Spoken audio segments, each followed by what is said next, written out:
యెషయా గ్రంథం 3వ అధ్యాయం మొదటి వచనాన్ని మొదటి భాగంలో ధ్యానించాం. మన పోషణ ఆధారము, అన్నోదకములో ఆధారం అంతా కూడా మన జీవాధిపతి అయిన దేవుని చేతిలోనే ఉన్నాయి. ఆయన ఇస్తేనే మనం తినాలి, తృప్తి పొందాలి.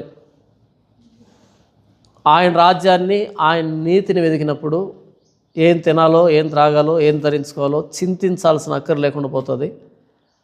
దేవుడే మన జీవానికి కావలసిన ప్రతిదాన్ని సమకూరుస్తాడు. ప్రభువైన యేసుక్రీస్తు వారిలో ప్రతి అవసరత తీర్చబడుతుంది. ఆయన సిలువ దగ్గరకు వచ్చి మన పాపాలు ఒప్పుకున్నప్పుడు, క్షమాపణ వేడినప్పుడు, మరలా దేవునితో సమాధాన పడినప్పుడు, పశ్చాత్తాపడినప్పుడు, మారు మనసు పొందినప్పుడు దేవుడు మరలా ఆయన స్వరూపంలో, ఆయన పోలికలో చేయబడిన మనల్ని జాలి కలుగజేసుకుంటాడు. మనకు భోజనాన్ని ఇస్తాడు, అవసరాలు తీరుస్తాడు అన్నది మొదటి భాగం. ఈ రెండవ భాగంలో మరలా మొదటి వచనం నుంచి 12వ వచనం వరకు మనం చదువుకుందాం. ఈ 3వ అధ్యాయం దేవుని శిక్ష, దేవుని తీర్పు. ఆ తీర్పులో మొట్టమొదటిగా కనీస అవసరాలని ఆయన మనకు అందకుండా చేస్తాడన్నది చూసాం. ఇప్పుడు ఆ తీర్పులో ఇంకా ఏమి లేకుండా చేస్తాడన్నది 12వ వచనం వరకు ధ్యానిద్దాం. ఆలకించుడి, ప్రభువును సైన్యములకు అధిపతియునగు యెహోవా పోషణమును, పోషణ ఆధారమును, అన్నోదకముల ఆధారమంతయు, పోషణమంతయు, శూరులను, యోధులను, న్యాయాధిపతులను, ప్రవక్తలను, సోదెగాండ్రను, పెద్దలను, పంచదశాధిపతులను, ఘనత వహించిన వారిని, మంత్రులను, శిల్పశాస్త్రములను ఎరిగిన వారిని, మాంత్రికులను యెరూషలేములో నుండి, యూదా దేశంలో నుండి తీసివేయను. ఇక్కడ తీసివేసే విషయాల్లో రెండు. ఒకటి, భోజనము, పానము తీసేస్తాడు. ఇది మొదటి భాగంలో ఆలోచించాం.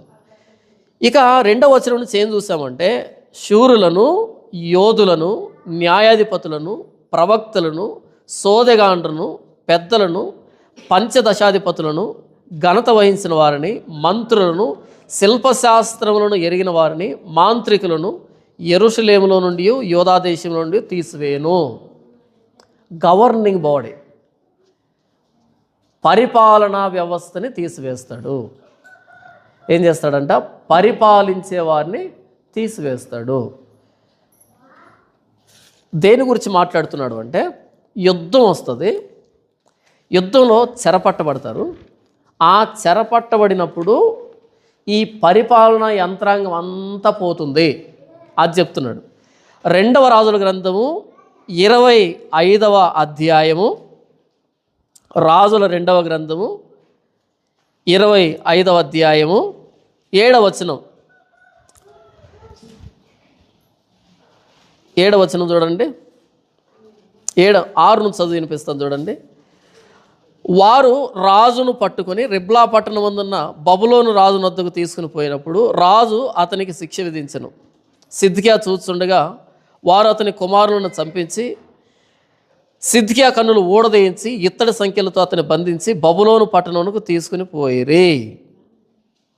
రాజును తీసుకుని వెళ్ళారంట. 5వ వచనం.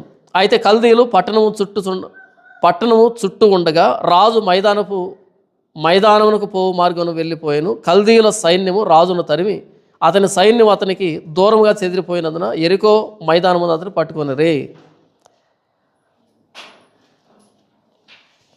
ఇక్కడ రాజు బంధించబడ్డాడంటే మొత్తం మిగిలినటువంటి ఆయన కింద ఉన్న మంత్రులు కానీ, అధికారులు కానీ, ప్రధానులు ప్రతి ఒక్కరూ బంధించబడ్డారు. చివరిగా రాజును పట్టేసుకున్నారు. అంతకంటే ముందు చాలామందిని చంపేశారు. తర్వాత అధ్యాయం అంతట్లో మనం చూస్తుందాన్ని ఎంతమందిని పట్టుకుని వెళ్ళారు. ఆ ముందు అధ్యాయం కూడా ఎంతమందిని పట్టుకుని వెళ్ళారు, ఎంతమందిని చంపారు, ఇవన్నీ మనం చూస్తాం. ఏం చెప్తున్నాడు యెషయా అంటే, పట్టణం చెరపట్టబడుతుంది, రాజు పట్టబడతాడు, సైనికులు చంపబడతారు, మంత్రులు చంపబడతారు, పట్టబడతారు. మొత్తానికి దేశంలో ప్రభుత్వం లేకుండా పోతుంది, దేశంలో పరిపాలనా విభాగం లేకుండా పోతుంది. ఇది తీర్పు. ఏంటిది? తీర్పు, శిక్ష. మన మీద అధికారులు లేరు అంటే, మనకు దిశానిర్దేశం చేసేటువంటి అధికారులు లేరు అంటే దాని అర్థం ఏంటంటే మనం శిక్షలో ఉన్నాము అని అర్థం. మనకు ఒక దిశానిర్దేశం చేసే ఒక యంత్రాంగం ఉండాలి. అది దేవుడు పెట్టినటువంటి నియమం. అంటాడు చూడండి ఇక్కడ, శూరులు, రెండవ వచనంలో శూరులు అంటే యుద్ధ నైపుణ్యం కలిగినటువంటి సైనికులు. ఎందుకు వాళ్ళు ఉంటేనే కదా మన దేశాన్ని కాపాడతారు. తర్వాత యోధులు, శూరులు, యోధులు, న్యాయాధిపతులు. సైన్యంలో శూరులు, యోధులు ఎలాగ ఉండాలనో లోపల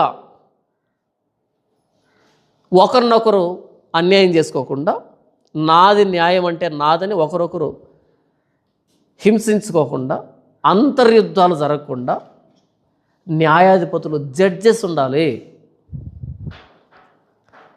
కోర్టు అవసరం మనకి. కోర్టు చాలా అవసరం.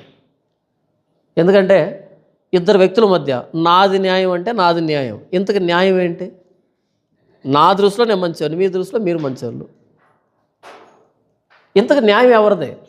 ఇంతకు న్యాయం అంటే ఏంటి? ఎవరు నిర్ణయిస్తారు దాన్ని? న్యాయాధిపతులు ఉండాలి.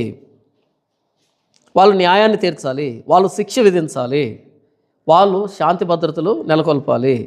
తర్వాత ప్రవక్తలు అంటే దేవుని మాటని ప్రజలతో చెప్పేవాళ్ళు. ఈ దేవుని మాటను ప్రజలతో చెప్పే ప్రవక్తలు లేకపోతే, దేవోక్తి లేని ఎడల జనులు కట్టులేక తిరుగుదురు. దేవోక్తి లేకపోతే జనులు ఎలా ప్రవర్తించాలో వారికి తెలియదు. పైనుంచి దేవుని మాట మనకు రావాలి. అది ఎలా వస్తుంది? అందరి దగ్గరికి రాదు. అది ప్రవక్తకి ఇస్తాడు ఆయన. ప్రవక్త మన దగ్గరికి చేరవేస్తాడు. ప్రవక్తలు ఉండాలి. ఘనత. తర్వాత సోదెగాండ్రు ఎందుకు? ఇంతకు సోదెగాండ్రు ఎందుకు? ఎందుకంటే శూరులు చెడిపోయారు, యోధులు చెడిపోయారు, న్యాయాధిపతులు చెడిపోయారు, ప్రవక్తలు చెడిపోయారు. అందరు కలిసి సోదెగాండ్ర కేటగిరీలకు వచ్చారు. కాబట్టి సోదెగాండ్రు కూడా లేకుండా పోతారు. ఇక్కడ ప్రవక్త అని, న్యాయాధిపతి అని గీత గీసేది లేదు. ఇక్కడ అందరూ చెడిపోయారు. అదే కదా మనం మాట్లాడుకున్నాం. 2వ అధ్యాయం 7వ వచనంలో, వారి దేశం వెండి బంగారంతో నిండి ఉన్నది, వారి ఆస్తి సంపాద్యమునకు మితి లేదు. క్షమించండి, 6వ వచనం, యాకోబు వంశముకు ఈ జనము తూర్పున ఉండిన జనుల సంప్రదాయములతో నిండుకొని ఉన్నారు. మొత్తం అంతా వారు ఫిలిస్తీన్ల వలె మంత్రప్రయోగం చేయుదురు, అన్యులతో సహవాసం చేయుదురు. ఏం చేస్తున్నారంట? అన్ని సంప్రదాయాలు, దేశమంతా విగ్రహాలు, ఫిలిస్తీన్ల వలె మంత్రప్రయోగాలు. అందులో ప్రవక్త ఉన్నాడా? ఉన్నాడు. అందులో న్యాయాధిపతి ఉన్నాడా? ఉన్నాడు. అందులో శూరుడు, యోధుడు ఉన్నాడు. అందులో సోదెగాండ్రు ఉన్నారు. ఎక్కడి నుంచి వచ్చారు యోధా దేశంలో సోదెగాండ్రు? ఇశ్రాయేలీలే, బయట వాళ్ళు కాదు. వీళ్ళే నేర్చుకున్నారు.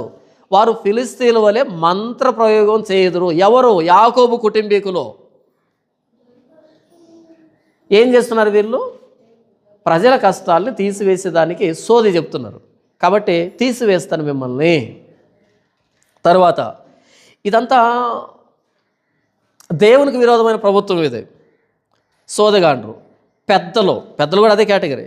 పంచదశాధిపతులు, ఘనత వహించిన వారిని, మంత్రులను, శిల్పశాస్త్రమును ఎరిగిన వారిని. ఎందుకు శిల్పశాస్త్రం? బయలుదేవులకి గుళ్ళు కట్టించేదానికి, బయలుదేవుల్ని నిరూపించేదానికి, బయలుదేవులకి బలిపీఠాలు కట్టించడానికి శిల్పశాస్త్రం ఎరిగిన వారిని, మాంత్రికులను యెరూషలేములో నుండి యూదా దేశమును తీసివేయుదును. కరప్ట్ లీడర్షిప్, అవినీతి యంత్రాంగం. వీళ్ళని ఏం చేస్తాడంట? అందరినీ తీసివేస్తాడంట. మొత్తానికి యంత్రాంగమే, అవినీతి యంత్రాంగం. వీళ్ళని తీసివేస్తాను అని చెప్పాడు. ఒకటి ఇదేంటిది? జడ్జిమెంట్. పాపం చేశారు కాబట్టి, తప్పుత్రోవ పట్టిస్తున్నారు కాబట్టి వీళ్ళందరినీ తీసివేస్తున్నాడు. ఇక 4వ వచనం చూడండి. వాళ్ళు వెళ్ళిపోయిన తర్వాత ఖాళీ ఏర్పడింది కదా. వాళ్ళు వెళ్ళిన తర్వాత ఏమైంది? ఖాళీ ఏర్పడింది. ఎవరెవరు నాయకత్వం చేయాలి కదా, ప్రభుత్వం చేయాలి కదా, ఎవరో ఒకరు నడిపించాలి కదా. ఇప్పుడు ఏమైంది? ఆ స్థానంలో బాలకులను వారికి అధిపతులుగా నియమించెదను, వారు బాలచేష్టలు చేసి జనులను ఏలెదరు. ఎవరిని ఇస్తాడంట పరిపాలించడానికి? బాలకులు, పిల్లలు, మెచ్యూరిటీ లేని వారిని, పరిపక్వత లేని వారిని, అనుభవం లేని వారిని, పరిపాలన అంటే ఏంటో తెలియని వారిని ఏం చేస్తాడంట? నాయకులుగా చేస్తాడంట.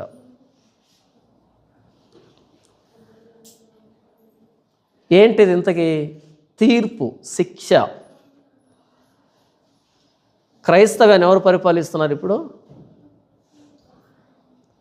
బాలకులు, ఇమ్మెచ్యూర్ పర్సన్స్, ఎక్స్పీరియన్స్ లేని వాళ్ళు, అనుభవం లేని వాళ్ళు. దేని మీద అనుభవం? వాక్యం మీద అనుభవం. అంటే అదేంటన్నా ఆయనకు నెత్తి మీద ఎంటుకలన్నీ తెల్లగా ఉన్నాయి, గడ్డమంతా నెరిసిపోయింది, అనుభవం లేదంటావు. నేను అంటున్నది వెంట్రుకలు నెరిస్తే వచ్చే అనుభవం గురించి కాదు, వాక్యం చదివితే వచ్చే అనుభవాన్ని గురించి. అంతేనా? సంఘాన్ని పరిపాలించాల్సింది వెంట్రుకలా? తెల్ల వెంట్రుకలా? లేకపోతే ఇంత ఎత్తు వచ్చినటువంటి బొజ్జల? క్రైస్తవ్యాన్ని పరిపాలించాల్సింది నెరసిన వెంట్రుకల, ఇంత ఎత్తు వచ్చిన బొజ్జల, అకౌంట్లలో మూలుగుతున్న డబ్బులా, లేకపోతే కోటలా కట్టుకున్నటువంటి బిల్డింగ్లా? ఏం పరిపాలించాలి చెప్పండి?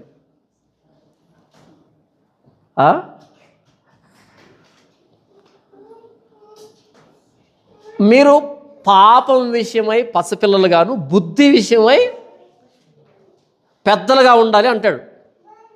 ఇప్పుడేమైంది తెలుసా? పాపం విషయంలో పెద్దలుగాను, బుద్ధి విషయమై పసిపిల్లలుగా మారిపోయారు. అపొస్తలుడైన పౌలు హెబ్రీయులకు రాసిన పత్రికలో అంటాడు, కాలమును బట్టి చూస్తే మీరు బోధకులుగా ఉండవలసిన వారై ఉండగా ఎలా ఉన్నారు? మీరు క్రీస్తులో మూలపాఠాలు ఇంకొకడు బోధించాల్సి వచ్చింది మీకు అంటున్నాడు. కాలాన్ని బట్టి చూస్తే ఒక్కొక్కడు వేసుకొని నమ్ముకొని 40 సంవత్సరాలు 50 సంవత్సరాలు బ్రిటిష్ వాళ్ళ కాలం నమ్ముకున్న వాళ్ళు ఉన్నారు. ఇప్పటికీ ఓనమాలు తెలియదు, బైబిల్లో ఏమీ తెలియదు. వయసు పెరిగింది, వెంట్రుకలు నెరిసాయి, బ్యాంక్ బ్యాలెన్స్ పెరిగింది, బిల్డింగులు కట్టారు, ముసలోళ్ళు అయ్యారు. వాక్యం విషయంలో అనుభవ రాహిత్యం. బాలకులను వారికి కాపరులుగా నియమిస్తాను. చూడండి, బాలకులను వారికి అధిపతులుగా నియమించేదను. ఇది జడ్జిమెంట్, ఇది తీర్పు, ఇది భ్రష్టత్వం. ఇది బాలకులు కాదు పరిపాలించాల్సింది, అనుభవజ్ఞులు, మేధావులు, తెలిసిన వాళ్ళు కదా. ఈరోజు క్రైస్తవాన్ని ఎవరు పరిపాలిస్తున్నారు అనిపిస్తుంది. చిన్న చిన్న పిల్లలు వాక్యం చెప్తున్నారు, చిన్న చిన్న పిల్లలు వాక్యం చెప్తున్నారు. ఎవరినన్నాలో తెలీదు, ఏమన్నాలో తెలీదు. నీకు కుళ్ళులే, నీకంటే ఎక్కువ సబ్స్క్రైబర్లు ఉన్నారని వాళ్ళకి నీకు కుళ్ళు. ఒరే కుళ్ళు కాదు, ఇది శిక్ష, ఇది తీర్పు. చిన్నపిల్లలు వాక్యం చెప్తున్నారు, చిన్నపిల్లల వాక్యాన్ని వింటున్నారు. చిన్నపిల్లలు క్రైస్తవాన్ని పరిపాలిస్తున్నారంటే శిక్షలో ఉన్నామని, తీర్పులో ఉన్నామని నేను చెప్తున్నాను. ఇదంతా ఇది నేను చెప్పట్లే, బైబిల్ చెప్తుంది. ఇది తీర్పు అని చెప్తుంది. ఎందుకు చెప్తున్నారు చిన్నపిల్లలు? వాళ్ళ నాన్న పాస్టర్ కాబట్టి, వాళ్ళ అమ్మ పాస్టర్ అమ్మ కాబట్టి, వాళ్ళ మామ పాస్టర్ కాబట్టి, వాళ్ళ చిన్నాన్న పాస్టర్ కాబట్టి. పాస్టర్ కొడుకు ఏమవుతాడు? పాస్టర్ అవుతాడు. క్వాలిఫికేషన్ ఏంటి? నాన్న పాస్టర్ కాబట్టి. అంతేనా? ఇంకేమైనా ఉందా? నాన్న కష్టపడి ఒక సామ్రాజ్యాన్ని స్థాపించాడు, కోట్ల రూపాయల ఆదాయం వచ్చే సామ్రాజ్యం. దాని పేరేంటి? చర్చ్. దాన్ని ఎవడు పరిపాలించాలి? ఎవడు పరిపాలించాలి? ఎవడైనా పరిపాలిస్తాడు? కొడుకే పరిపాలిస్తాడు, లేకపోతే అల్లుడు పరిపాలిస్తాడు. ఇది రాజరికం కదా. చాలామంది ఏమనుకుంటున్నారంటే వారసత్వ రాజకీయాలు పోయాయి, రాజరికం పోయింది, ఇప్పుడు ప్రజాస్వామ్యంలో ఉన్నామని. అబ్బే, అది బయట. చర్చిలో ఏముంది? వారసత్వమే పరిపాలిస్తుంది, రాజరికమే పరిపాలిస్తుంది. పాస్టర్ అంటే ఎవరు అనుకుంటున్నారు? పాస్టర్ అంటే ఎవరు అనుకుంటున్నారు? రాజు. బైబిల్లో చెప్పిన రాజు కాదు, మనం రాజులైన యాజక సమూహం. అది కాదు నేను అంటున్నది. నియంతృత్వం. నియంతృత్వం. పాటలు పాడుతుంది ఎవరు? రాజు కొడుకు. అంతేనా? వాక్యం చెప్తుంది ఎవరు? రాజుగారి కుమార్తె యువరాణి, యువరాజు. అంతేనా? అందుకే పేరు కూడా బలి పెట్టారు కదా, సాహస్ ప్రిన్స్, సుహాస్ ప్రిన్స్. కరెక్ట్గా పెట్టాడు పేరు. మిగతా వాళ్ళు అలా పెట్టట్లే, వాళ్ళకు ఆ నాలెడ్జ్ కూడా లేదు. ఆయనకు మంచి నాలెడ్జ్, అందుకని ప్రిన్స్ అని పెట్టుకో, ఎందుకంటే యువరాజు కాబట్టి. మెగా చర్చెస్ నడిపిస్తున్నటువంటి కార్పొరేట్ పాస్టర్లు వాళ్ళ పిల్లలకి ఏం పెట్టాలంటే చివరిలో ప్రిన్స్ అని పెట్టాలి, ప్రిన్సెస్ అని పెట్టాలి. ఎందుకంటే వాళ్ళు నిజంగా ప్రిన్సెస్ కాబట్టి. వాక్యం తెలియకపోయినా సరే కొన్ని లక్షల మంది ఎదురుగా కూర్చుంటున్నారంటే అది ప్రిన్స్ అయింటేనే కదా, అవునా కదా? అదే ప్రజాస్వామ్యం అనుకో, అందరు కలిసి ఎన్నుకుంటేనే వాడు రాజు అవుతాడు, అందరూ ఆ వ్యక్తి మాట వింటారు. కానీ ఆయన పుట్టిన కారణం చేత ఇన్ని లక్షల మంది వింటున్నారంటే యువరాజే కదా, రాజరికమే కదా. బాలకులను వారికి అధిపతులుగా నియమించేదను. ఇంతకు మించిన భ్రష్టత్వం మీరు క్రైస్తవ నిండా ఉన్న వాళ్ళంతా వాళ్ళే. చూడండి ఒకసారి, క్రైస్తవ నిండా అనుభవం లేదు, వాక్య అనుభవం లేదు, ఇమ్మెచ్యూరిటీ, అపరిపక్వత. అపరిపక్వంగా ఉన్న ప్రతివాడు బాలకుడే. కాలమును బట్టి చూస్తే మీరు బోధకులుగా ఉండాలి, కానీ మీరు మూలపాఠాల్లో ఎవడో చెబితే వినే పరిస్థితిలో ఉన్నారు. మీరు మూలపాఠాలు బేసిక్స్ తెలియవు. చాలా పెద్దోడు ఉంటాడు పాస్టరు, బేసిక్స్ తెలియదు, మూలపాఠాలు తెలియదు. మనకెందుకండి అవన్నీ అని అంటారు సింపుల్గా. ఇంకెవరికండి అవన్నీ? మనకెందుకు అంటున్నాడంటే దాని మీద అవగాహన లేదని అర్థం. దాని మీద అవగాహన లేదు కాబట్టి మనకెందుకు, ఇంకెవరికి? ఎవడో యేసుప్రభుని వచ్చి అన్నాడు, ఎవడికి నొప్పి రావాలి? సిగ్గు అనిపిస్తుంది కదా. బాలకులను వారికి అధికారులుగా నియమిస్తానన్నాడు. సొలొమోను మహాజ్ఞాని, మేధావి, అలాంటి వాడు లేడు మానవ చరిత్రలో. యేసుప్రభు తర్వాత ఆయనే అంత జ్ఞాని. ఆ జ్ఞానికి ఒక పుత్రరత్నం పుట్టాడు. ఏం పేరు? సొలొమోను కొడుకు పేరేంటి? ఊరకొండను అలాంటి మాటలు మాట్లాడుకుని అంటారా? అబ్షాలోము ఎవరు కొడుకు? దావీదు కొడుకు.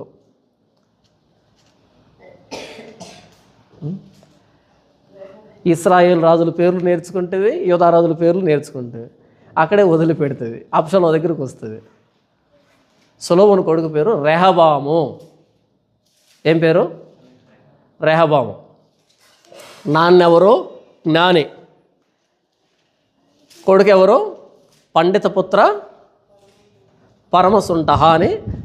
పండితుడికి ఎవరు పుడతారంట? సొంట పుట్టాడు. ఒకరోజు నాన్న చనిపోగానే విప్లవం వచ్చింది, రెవల్యూషన్ వచ్చింది. యరొబాము కొంతమందిని వేసుకొని వచ్చాడు, అధికారులందరూ వేసుకొని వచ్చి, మీ నాన్న బ్రతికున్నప్పుడు విపరీతమైన పన్ను కట్టించుకున్నాడు, మా దగ్గర బానిస పని చేయించుకున్నాడు, వెట్టి చాకరీ చేయించుకున్నాడు, మేము భరించలేకపోయాము, ఆయన చనిపోయాడు దేవుని దయ వల్ల, ఇప్పుడు నువ్వు అధికారంలోకి వచ్చావు, నీవు గనక మా కాడిని చులకన చేస్తే, మా బరువును తగ్గిస్తే మేమంతా నీకు సేవ చేస్తాం అని అడిగారు. మంచి మాటే కదా. సరేనని 3 రోజుల తర్వాత రండి మాట్లాడదాం అన్నాడు. అప్పుడు ఏదో పెద్ద పని ఉన్నట్టు, ఏం పని లేదు, తిని తాగుతున్నాడు అంతే. సరే 3 రోజులు వెళ్ళారు. 3వ రోజు వచ్చారు. ఈలోపు ఏం చేశారంటే ముసలోళ్ళు పిలిపించాడు. నాన్నతో పాటు పరిపాలన చేశారే వాళ్ళు పిలిపించి, ఏం చేద్దాం ఇప్పుడు? ఈ విధంగా సివిల్ వార్ ఒకటి వచ్చింది, విప్లవం ఒకటి రేగింది, అంతర్యుద్ధం. మనం కాదంటే రాజ్యం పోయేట్టుంది, ఏం చేద్దాం చెప్పండి, వీళ్ళకేం సమాధానం చెప్పాలి?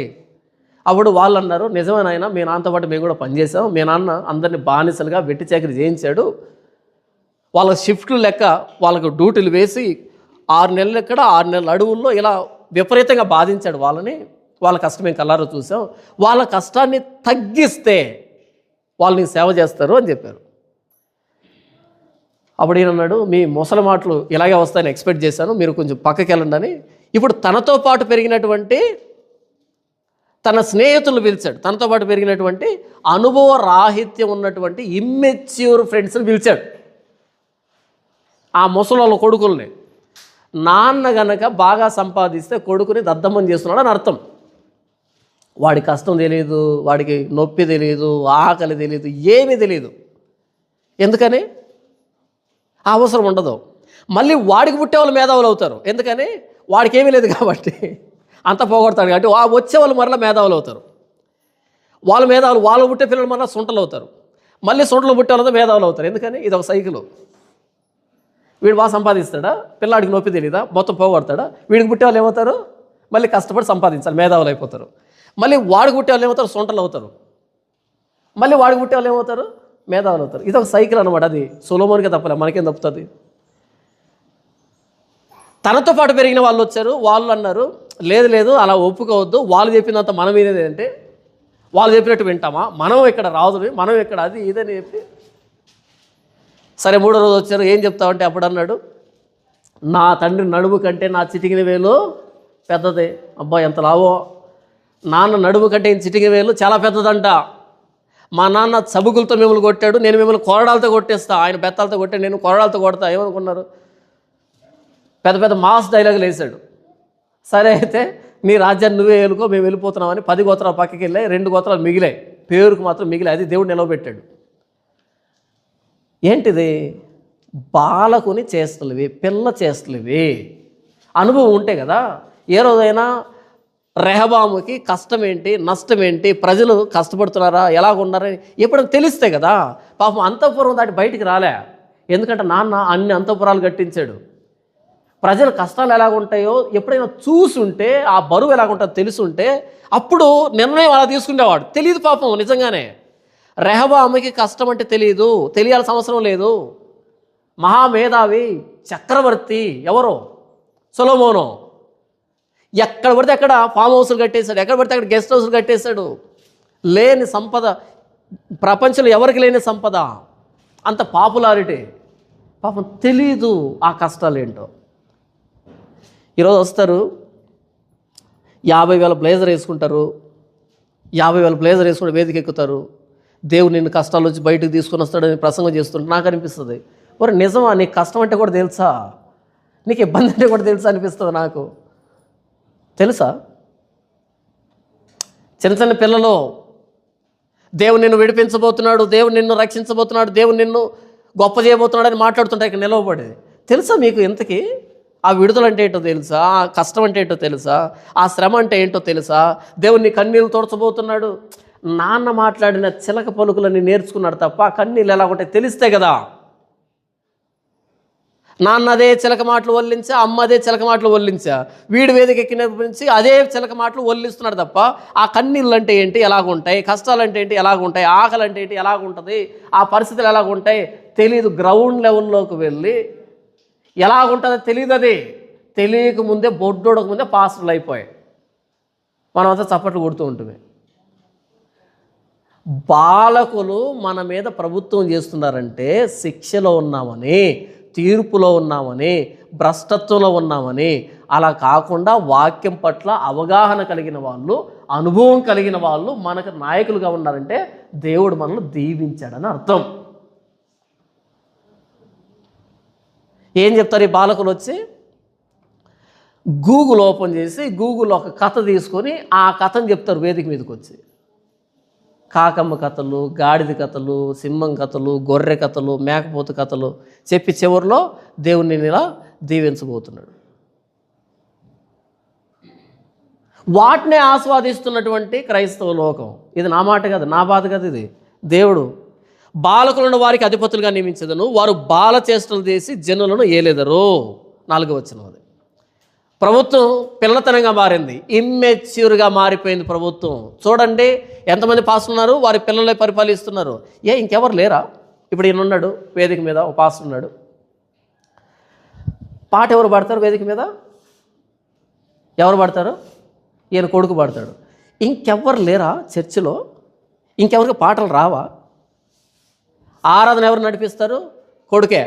ఇంకెవరికి ఆరాధన నడిపించడం తెలీదా? వాక్యం ఎవరు చెప్తారు? ఈయనే. ఇంకెవరికి రాదా వాక్యము? రాలేదంటే నువ్వు ఫెయిల్ కదా. మరి కింద ఉన్న వాళ్ళు ఏం పని చేస్తారు? పెద్దోళ్ళు. వాళ్ళకు కూడా బుద్ధి ఉండదు, కొంచెం కూడా బుద్ధి ఉండదు. ఒరే నేను నీ వయసులో ఉన్నాను, నా దగ్గర లెటర్ను గడిగిస్తావేంటారా దరిద్రుడా అని అడగరు వాళ్ళు. మహాప్రసాదం అని బాత్రూమ్ గడుగుతారు. నువ్వు చెప్పాల్సింది వాక్యము. వాక్యం చెప్పే తలాంతున్నోడు బాత్రూమ్ గడిగితే ఫెయిల్యూర్ మినిస్ట్రీ అది. బాత్రూమ్ గడిగే తలాంతున్నోడు వాక్యం చెప్పాడు అనుకో, ఫెయిల్యూర్ మినిస్ట్రీ అది. అవునా? ఉదయం నేను కనుక వంట చేస్తున్నాను అనుకోండి, మీరు ఎవరు తినరు. అది నాకు వంట చేయడం తెలియదు, వాక్యం చెప్తాను. వంట చేసేవాళ్ళు వంట చేయాలి, వాక్యం చెప్పేవాళ్ళు వాక్యం చెప్పాలి. ఇదిగో నీకు వంట డ్యూటీ నాకు వేశారనుకోండి, అట్టర్ ఫ్లాప్ అది. నాయకుడు ఏం చేయాలంటే, ఎవడు వాక్యం చెప్పగలడు, ఎవడు పాట పాడగలడు, ఎవడు సంగీత వాయిద్యాలు వాయించగలడు, ఎవడు మేనేజ్మెంట్ చేయగలడు, ఎవడు ఏ పని చేయగలడు, వాళ్ళను ఆ పనికి వాడాలి. అది నాయకత్వం అంటే. నేను పెద్దని ఇది చేయాలి నువ్వు అంటే కుదరదు. దేవుడు ఒక్కొక్కరికి ఒక్కో తలాంత్ ఇచ్చుంటాడు. మన బాప్తిసం అప్పుడే ఒక్కొక్కరికి ఒక్కో తలాంత్ ఇస్తాడు. గాడిదలాగా కష్టపడే తలాంత్ కూడా ఉంటుంది, తెలుసా మీకు అది? ఇప్పుడు నాకు ఏదైనా పని ఇచ్చాను, నేను చేయలేను, నా శరీరం సహకరించదు, బలహీనుని శారీరకంగా నేను. కానీ ఒక వ్యక్తి అద్భుతంగా పని చేయగలడు, అది నేను చేయలేను, ఆ వ్యక్తి ఇది చేయలేడు. ఎవడి తలాంతు వాడిదే. ఒక భారీ బహిరంగ సభ జరుగుతుంది, దానికి సంబంధించి ఆర్గనైజ్ చేసేటువంటి తలాంత్ అందరికీ ఉండదు, మొత్తం అంతటా ఒక తాటి మీద తీసుకొచ్చేది. వేదిక మీద ఇమ్మెచ్యూర్ పర్సన్స్ ఎందుకున్నారు, అది నా ప్రశ్న. నీ కొడుకైతే ఎందుకు ఉంటాడు, నీ కూతురైతే ఎందుకు ఉంటుంది? మెచ్యూరిటీ ఉన్న వాళ్ళు లేరా? పాటలు పాడే వాళ్ళు లేరా? ఎందుకు వీళ్ళే పాడుతున్నారు, ఎందుకు వీళ్ళే పరిపాలిస్తున్నారు అంటే అలవాటు చేస్తున్నావు. రానున్న రోజుల్లో నేను పోయిన తర్వాత వీడే పరిపాలిస్తాడు మిమ్మల్ని. రెహబాము పరిపాలన కింద ఉండకూడదు, రెహబాముకు తెలీదు. ఇంతమందిలో ఎవరికి వాక్యం చెప్పే తలాంతు లేదా? ఉంది. వాళ్ళకి ఏం చేశావు? బాత్రూమ్లు కడిగే పరిచర్య ఇచ్చావు, అంట్లు తోమే పరిచర్య ఇచ్చావు, ప్లేట్లు పెట్టే పరిచర్య ఇచ్చావు, భోజనం పెట్టే పరిచర్య ఇచ్చావు, కూర వడ్డించే పరిచర్య ఇచ్చావు. దాని పెద్ద క్వాలిఫికేషన్ కావాలనా? వాడు చదువుకొని ఉంటాడు, గవర్నమెంట్ ఎంప్లాయీ ఉంటాడు, అక్కడికి వచ్చి ప్లేట్లు పంచుతూ అనుకుంటాడు మనసులో, నేను దేవుడు పని చేస్తున్నాను. ఒరే నాయన, నీకున్న తెలివికి నువ్వు చేయాల్సింది అది కాదు. వాడు ఐఏఎస్ ఆఫీసర్ అంటాడు, ఆ చర్చికి వెళ్ళి అక్కడ నీళ్ళు పోస్తుంటాడు. నీ పని అది కాదు. ఐఏఎస్ క్వాలిఫికేషన్ అక్కర్లేదు నీళ్ళు పోయడానికి. నీ తలాంత్ వేరే ఉంది, నేను వాడుకోవట్లేదు అక్కడ. బాలకులను వారికి అధిపతులుగా నియమించడం అన్నది శిక్ష. నేను అడిగాను చాలా కాల క్రితం, ఇదేంటి పిల్లలు వచ్చి వాకింగ్ చెప్తున్నా, పిల్లలు వచ్చి పాటలు పాడుతున్నా, పిల్లలు వచ్చి యూట్యూబ్ ఛానల్స్ పెడితే కొన్ని లక్షల మంది చూస్తున్నారు అని అడిగితే సింపుల్గా అడిగారు. నన్ను అన్నారు, ఏమన్నా అంటే, వాళ్ళకు నీకంటే ఎక్కువ మంది ఫాలోవర్స్ ఉన్నారు, నీ కుళ్ళు. ఒరే స్వామి, కుళ్ళు కాదు ఇది, ప్రవక్త ఆవేదన ఇది, బైబిల్ ఆవేదన ఇది. నాయకత్వం అనుభూతితో కూడి ఉండాలి, నాయకుడు పెద్దోడై ఉండాలి. వాక్యంలో అనుభవం లేదు, నువ్వెందుకు చెప్తున్నావు? 5వ వచనం, ప్రజలలో ఒకడిట్లును మరి ఒకడు అట్లును ప్రతివాడు తన పొరుగు వాడిని ఒత్తిడి చేయను. పెద్దవానిపైన బాలుడును గనునిపైన నీచుడును గర్వించి తిరస్కారంగా నడుచును. భేదాభిప్రాయాలు వచ్చాయి. ఒకడలా ఒకడిలా, వాడి మీద వీడు వీడి మీద వీడు ఆధిపత్యం చలాయించుకుంటున్నారంట. అదే కదా ఈరోజు జరుగుతున్నది క్రైస్తవంలో. ప్రజలలో ఒకడిట్లును మరి ఒకడు అట్లును ప్రతివాడు తన పొరుగు వాడిని ఒత్తిడి చేయను. నా అభిప్రాయం చెల్లాలి, నా అభిప్రాయం చెల్లాలి. అభిప్రాయాలు ఇక్కడ మ్యాటరు, వాక్యం కదా. పెద్దవానిపైన బాలుడును గనునిపైన నీచుడును గర్వించి తిరస్కారంగా నడుస్తాడు. జరుగుతుంది అదే. పెద్దవాడిపైన చిన్నవాడు, గనుడిపైన నీచుడు. నాకు అనిపిస్తుంది కేవలం డబ్బు ఉన్నదాన్ని బట్టి పెద్దవాళ్ళుగా చలామణి అవుతున్నారు, డబ్బు ఉన్నదాన్ని బట్టి పెద్దవాళ్ళుగా చలామణి అవుతున్నారు.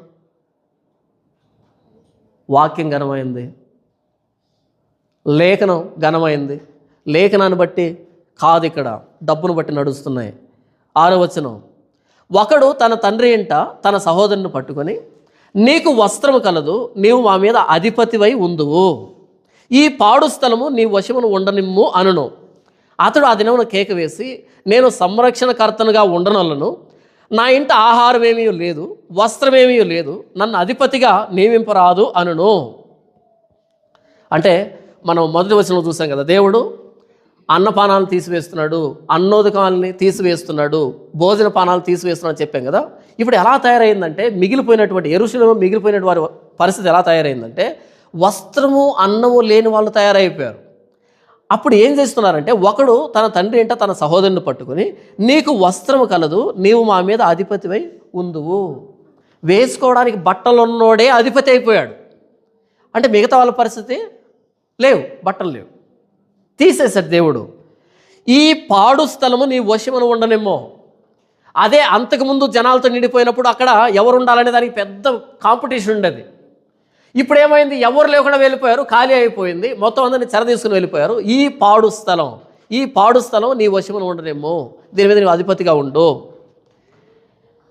అనగానే అప్పుడు వాడంటున్నాడు, అతడు ఆ దినమున కేక వేసి, నేను సంరక్షణకర్తనుగా ఉండనొల్లను, నా ఇంట ఆహారమేమీ లేదు, వస్త్రమేమీ లేదు, నన్ను అధిపతిగా నియమింపరాదు, నా దగ్గర ఏమీ లేవు, ప్లీజ్ నన్ను వదిలిపెట్టండి. ఎందుకంటే అధిపతిగా ఉంటే కింద ఉన్న వాళ్ళకి పంచాలి కదా. నా దగ్గర ఉన్నది కొంచెం అన్నమే, నా దగ్గర ఉన్నది ఒక జత బట్టలే, నేను అధిపతిగా ఉంటే, నేను సంరక్షణకర్తగా ఉంటే అందులో మీకు వాటా ఇవ్వాల్సి వస్తే, సారీ నా వల్ల కాదు, నేను ఉండలేను. కరువు తాండవం చేసింది. దేశంలో వస్త్రం లేకుండా పోయింది, దేశంలో భోజనం లేకుండా పోయింది. సేమ్ అదే పరిస్థితి ఈరోజు కూడా. నీట్గా బట్టలు వేసుకుంటే వాడే అధిపతి, కడుపు నిండా తినడానికి భోజనం ఉందంటే అంటే డబ్బు ఉంటే వాడే అధిపతి అయిపోయాడు. వాడు ఎలా తయారయ్యాడంటే, వాడుకున్నది ఇచ్చే పరిస్థితులు లేడు, ఇచ్చే పరిస్థితులు లేడు, నన్ను సంరక్షణకర్తగా పెట్టొద్దు అనే పరిస్థితికి వచ్చాడు. ఇది చెరకు సంబంధించినటువంటి వచనం. దేశం చెరలోకి వెళ్ళిపోయిన తర్వాత లేదా మిగిలిపోయినటువంటి వ్యక్తులు ఎలాంటి పరిస్థితులు ఉన్నారంటే, వస్త్రం ఉన్నోడే రాజు అయిపోయాడు, ఆహారం ఉన్నోడే రాజు అయిపోయాడు. వాడు కూడా ఆ రాజరికం అంటే ఆ ప్రభుత్వాన్ని తీసుకునే పరిస్థితుల్లో లేడు, బాధ్యత తీసుకునే పరిస్థితుల్లో లేడు. బాధ్యత తీసుకుంటే ఆ వస్త్రం కూడా పోతుందేమో, బాధ్యత తీసుకుంటే ఆ భోజనం కూడా పోతుందేమో అనే భయం. బాధ్యత తీసుకోవట్లే. 8వ వచనం, యెరూషలేము పాడైపోయెను, యోధా నాశనమాయెను, యెహోవా మహిమగల దృష్టికి తిరుగుబాటు చేయనంతగా వారి మాటలను క్రియలను ఆయనకు ప్రతికూలముగా ఉన్నవి. వారి ముఖలక్షణమే వారి మీద సాక్ష్యం ఇచ్చును. తమ పాపమును మరుగు చేయక సొదొమ వారి వలెను దాన్ని బయలుపరచుదురు. తమకు తామే కీడు చేసుకుని ఉన్నారు, వారికి శ్రమ. ఏం మాట్లాడుతున్నాడంటే, యెరూషలేము ఎందుకు పాడైంది, యోధా ఎందుకు నాశనమైందంటే, యెహోవా మహిమగల దృష్టికి తిరుగుబాటు చేయనంతగా వారి మాటలను క్రియలను ఆయనకు ప్రతికూలముగా ఉన్నవి. వారి ముఖలక్షణమే వారి మీద సాక్ష్యం ఇస్తున్నది. తమ పాపమును మరుగు చేయక సొదొమ వారి వలె దాన్ని బయలుపరచుదురు. తమకు తామే వారు కీడు చేసుకుని ఉన్నారు, వారికి శ్రమ. ఎలాగైతే సొదొమ గొమొర్రా ప్రజలు తమ పాపాన్ని బట్టబయలు అంటే స్పష్టంగా అందరు కనిపించేటట్టుగా బహిరంగంగానే చేస్తున్నారో, ఈరోజు కూడా వాళ్ళు చేస్తున్నటువంటి వాక్య విరోధమైన పద్ధతులన్నీ కూడా అందరికీ తెలిసే చేస్తున్నారు, కావాలని చేస్తున్నారు. ఒక్కొక్కడు వాడి ముఖంలో ఉన్న గర్వం, అహంకారం వర్ణించలేము.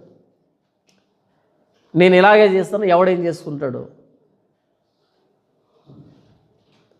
ఎందుకు ఇలాంటి పరిస్థితి వచ్చిందంటే, ఇప్పుడు ఒక వ్యక్తి, ఒక పాస్టర్ ఉన్నాడు.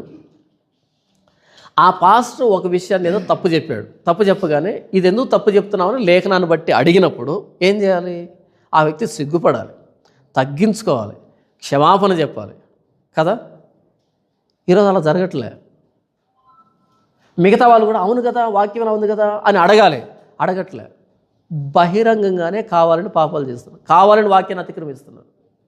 ఎందుకంటే ఈ అడుగుతున్న వ్యక్తులు ఎవరైతే ఉన్నారో ఈ తప్పని, వాళ్ళకి బలం చిన్నది, శక్తి తక్కువ.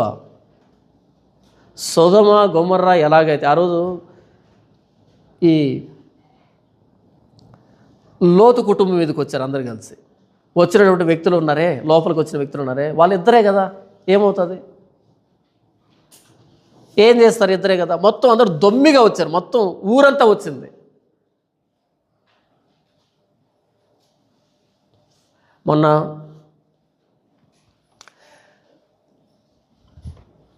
ఒక ప్రాంతానికి వెళ్తే ఒక ఆవిడ అడిగింది నన్ను. వాళ్ళు ఫారిన్లో ఉన్నారు, ఇక్కడ ఏపీలో జరిగే దరిద్రాలు ఉంటాయి కదా, వాళ్ళు యూట్యూబ్లో చూస్తారు. అక్కడ ఒక మాట అడిగింది, అన్న పలానా వ్యక్తులు ఉన్నారు కదన్నా, వాళ్ళు ఇన్ని దరిద్రాలు చేస్తూ ఉంటే ఎవరెందుకు పట్టించుకోవట్లేదన్నా అని అడిగింది.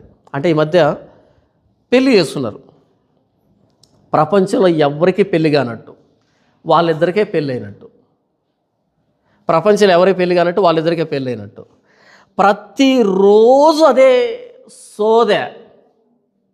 నువ్వు నన్ను ఏం చూసి పెళ్లి చేసుకున్నావు నీ అడగడం, ఆయన నేను ఇది చూసి పెళ్లి చేసుకున్నా ఆయన చెప్పడం, తర్వాత మేము హనీమూన్కి అక్కడికి వెళ్ళామని చెప్పడం, మాకు ప్రెగ్నెన్సీ వచ్చిందని చెప్పడం, సిగ్గుపడడం, ఇదే పంచాయతీ అయిపోయింది. ఆ కింద కామెంట్లు ఏంటంటే, ఒరే నాయన ప్రపంచంలో ఎవరికి పెళ్ళి కాలేదా, మీ ఇద్దరికే పెళ్ళి అయిందా, ఏంద్ర ఈ దరిద్రం అని కింద కామెంట్లు.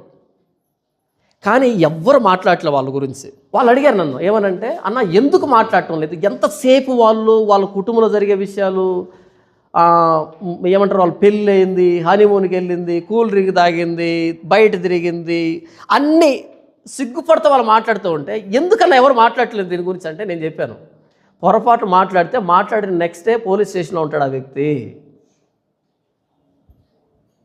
పొరపాటు మాట్లాడాడు అనుకో, వెంటనే పోలీస్ స్టేషన్లో ఉంటాడు, అంతే. కేసు పెట్టేస్తారు, అంతే. ఎవడు మాట్లాడతాడు?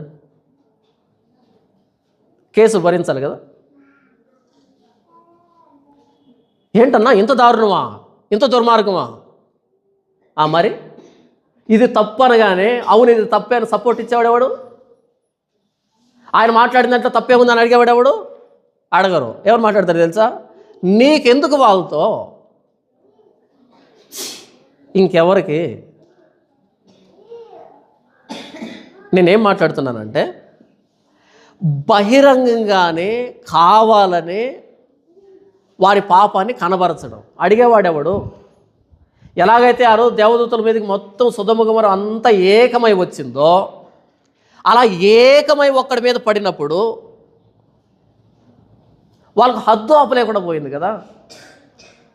ఈరోజు ఒక్కో పాస్టర్గా పిలువబడుతున్న వ్యక్తి, ఒక్కో చర్చిగా పిలువబడుతున్నటువంటి వాళ్ళ కింద సామ్రాజ్యాలను, సామంతరాజులను ఏర్పాటు చేస్తున్నారు. ఒక చర్చికి బ్రాంచ్ అంటే అర్థం ఏంటో తెలుసా? దీనికి సామంత రాజ్యం అని అర్థం. సామంతరాజు అంటే తెలుసా మీకు? ఇంతకీ ఒక అయ్య ఉంటాడు, ఆ అయ్యకు బ్రాంచ్లు ఉంటాయి. ఈ అయ్యగారు ఏదైనా దరిద్రపు కొట్టు పనిచేశాడు అనుకో, ఎందుకు ఇలా చేసామని ఎవరైనా అడిగితే ఈ కింద బ్రాంచ్ల వ్యక్తులందరూ వచ్చి ఆ వ్యక్తి మీద దాడి చేస్తారు. అది దాని అర్థం. కాబట్టి సొదొమ గొమొర్రా ఎలాగైతే బహిరంగ పాపం చేసిందో, ఈరోజు క్రైస్తవులు కూడా బహిరంగంగానే జరుగుతున్నాయి. ఎందుకని? వీళ్ళ బలాన్ని దాటి వాళ్ళు ఎదిరించేది ఎవరు ఎదిరిస్తున్నారు? ఎదిరించలేరు ఎవరు. వారి ముఖ లక్షణమే వారి మీద సాక్ష్యం ఇచ్చును. వారి ముఖాన్ని చూసినప్పుడు ఎంత గర్వం తాండవమాడుతుందంటే, డబ్బు, ధనబలం, జనబలం, అధికార బలం. ఎవడేమంటాడు చూసుకుందాం, ఎవడేం చేస్తాడు చూద్దామని వారి ముఖ లక్షణమే వారి మీద సాక్ష్యం ఇచ్చును. తమ పాపమును మరుగు చేయక సొదొమ వారి వలె దాన్ని బయలుపరచుదురు. తమకు తామే వారు కీడు చేసుకుని ఉన్నారు, వారికి శ్రమ. 10వ వచనం, అయితే మీకు మేలు కలుగునని నీతిమంతులతో చెప్పుము, వారు తమ క్రియల ఫలము అనుభవింతురు. నీతిమంతులకు ఎప్పుడు కూడా వారి ఏర్పాటు ఉండనే ఉంటుంది. నీతిమంతులు వారు తమ ఫలాలను అనుభవిస్తారు, క్రియల ఫలాలను అనుభవిస్తారు. 11వ వచనం, దుష్టులకు శ్రమ, వారి క్రియల ఫలము వారి కలుగును. నా ప్రజల విషయమై నేనేమందును, బాలురు వారిని బాధ పెట్టుచున్నారు, స్త్రీలు వారిని ఏలుచున్నారు. నా ప్రజలారా, మీ నాయకులు త్రోవను తప్పించువారు, వారు నీ త్రోవల జాడను చెరిపివేయుదురు. యెహోవా వాదించుటకు నిలవబడి ఉన్నాడు. 12వ వచనం చూడండి, నా ప్రజల విషయమై నేనేమందును అంటే ప్రజలు వివేచన లేకుండా తయారయ్యారు, ప్రజలు గుర్తించకుండా తయారయ్యారు. నా ప్రజల విషయమై నేనేమందును, ఏమనాలి? ఇలాంటి వాళ్ళని ఏమనాలంటున్నాడు? ఎవరిని? క్రైస్తవులనే, కింద కూర్చున్న వాళ్ళని. ఎందుకు అంటే బాలురు వారిని బాధ పెట్టుచున్నారు, స్త్రీలు వారిని ఏలుచున్నారు. అంటే స్త్రీ ఏలకూడదా?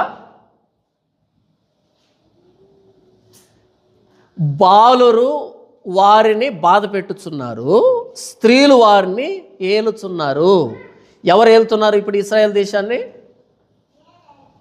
ఈ 3వ అధ్యాయం ఎవరు ఏలుతున్నారంట? బాలురు ప్లస్ స్త్రీలు. మరి మగాళ్ళు పెద్దోళ్ళు లేరా? అనుభవజ్ఞులు లేరా? స్త్రీలు ఎందుకు వెళ్తున్నారు? ఈరోజు క్రైస్తవులు ఎవరు వచ్చారు? పాస్టర్ అమ్మలు. పాస్టర్కి అమ్మ అని కాదు, పాస్టర్ అమ్మ అంటే అయ్యగారు లాంటి ఆవిడ వేదిక మీద. ఎందుకు వచ్చారు లేడీ పాస్టర్స్? ఎందుకు వచ్చారు క్రైస్తవంలోకి? అపోస్తలుల్లో స్త్రీలు ఉన్నారా? లేరా? ఎందుకు లేరు? అపోస్తలులు 12 మంది. 12 మందిలో కనీసం 2 స్త్రీలైనా ఉన్నారా? ఎందుకు లేరు?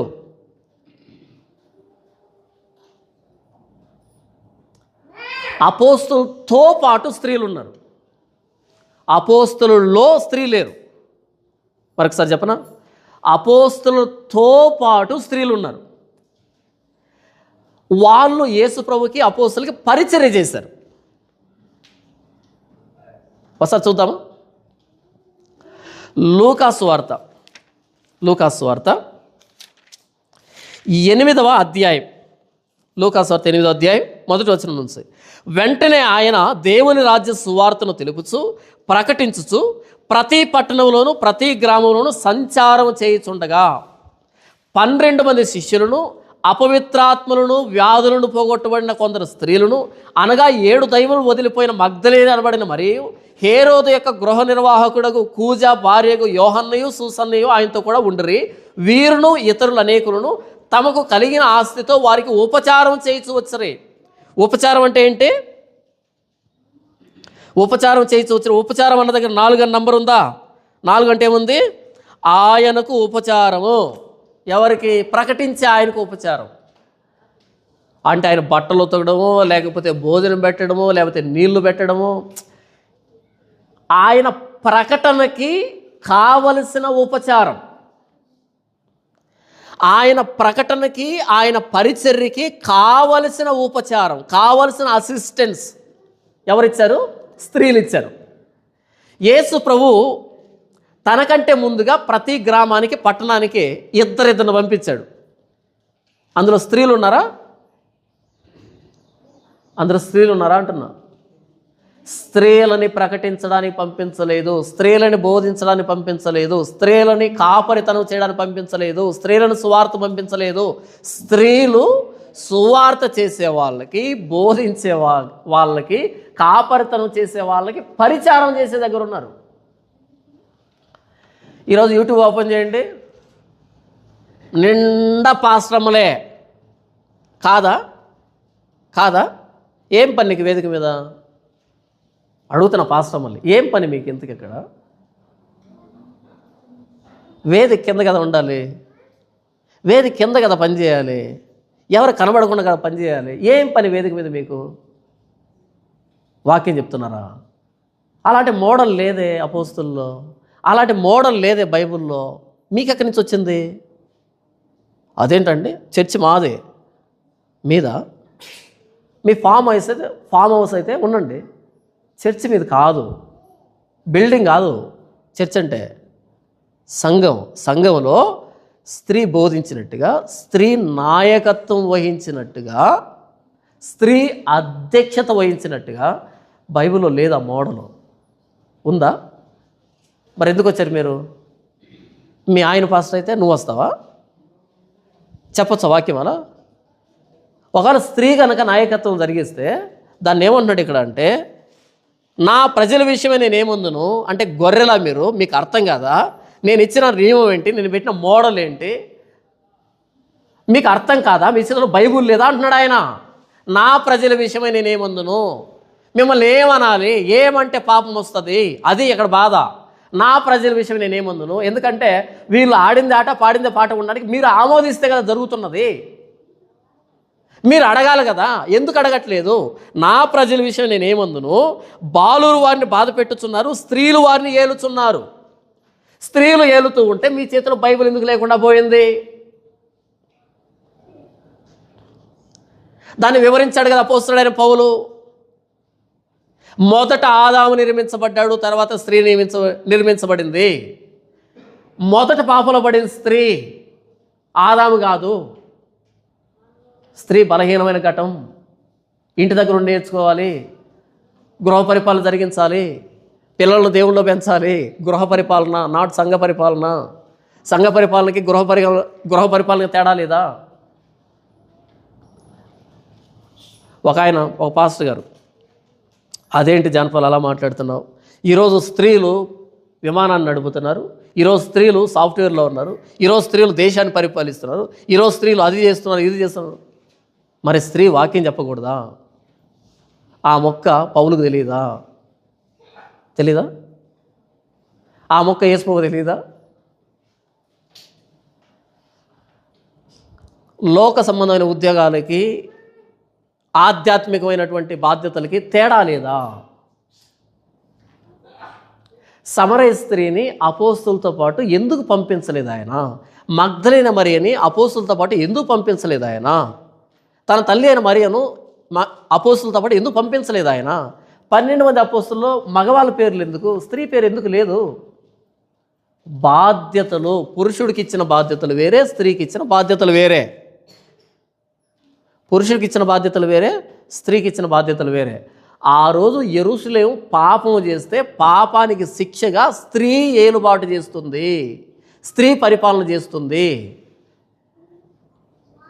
స్త్రీ పరిపాలించింది ఎక్కడో తెలుసా? ఇశ్రాయేలు దేశంలో. అహాబు భార్య పేరు యెజబెలు. అహాబు భార్య పేరేంటి? యెజబెలు. పరిపాలించిందా? పరిపాలించింది. ఎలా పరిపాలించింది? నాబోతుని మట్టు పెట్టింది ఆవిడే. తర్వాత యోదయ దేశం అకాడు పరిపాలించింది రాణిగా. ఎవరు? ఆవిడ పేరేంటి? యోదయ దేశం మీద పరిపాలన చేసినటువంటి స్త్రీ ఎవరు? అతల్య. ఎవరు ఇంతకీ? యెజబెలు కూతురు. ఎందుకు ఆవిడకి ఆలోచన వచ్చింది? ఎప్పుడైతే తన కొడుకు చనిపోయాడో, అహజ్య చనిపోయాడో, వెంటనే రాజకుమారులు అందరినీ చంపి పడేసి తాను రాణిగా వచ్చి పరిపాలన చేసింది. ఎందుకని ఆ పైన ఉన్నటువంటి కింద ఉన్నటువంటి రాజుల తల్లులకి ఆలోచన రాలేదు? ఎందుకు వాళ్ళు పరిపాలన చేయలేదు? అది మా సింహాసనం కాదు, దాని మీద కూర్చోవాల్సింది పురుషుడు, స్త్రీ కాదు.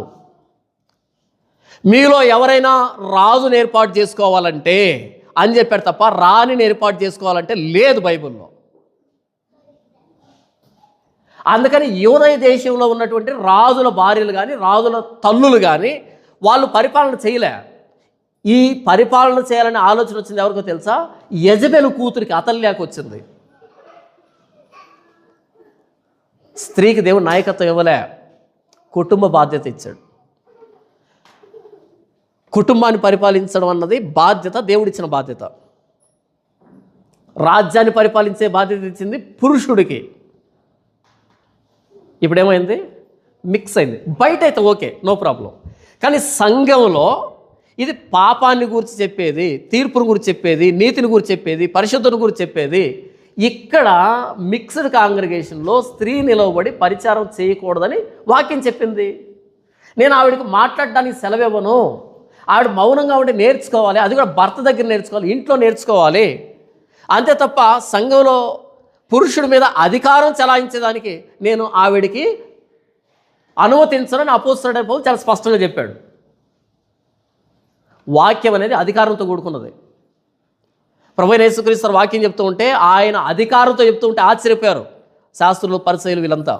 ఏంటి అధికారం అని? పురుషుడి మీద అధికారం చెలాయిస్తూ వాక్యం చెప్పడం స్త్రీకి అనుమతించబడలేదు.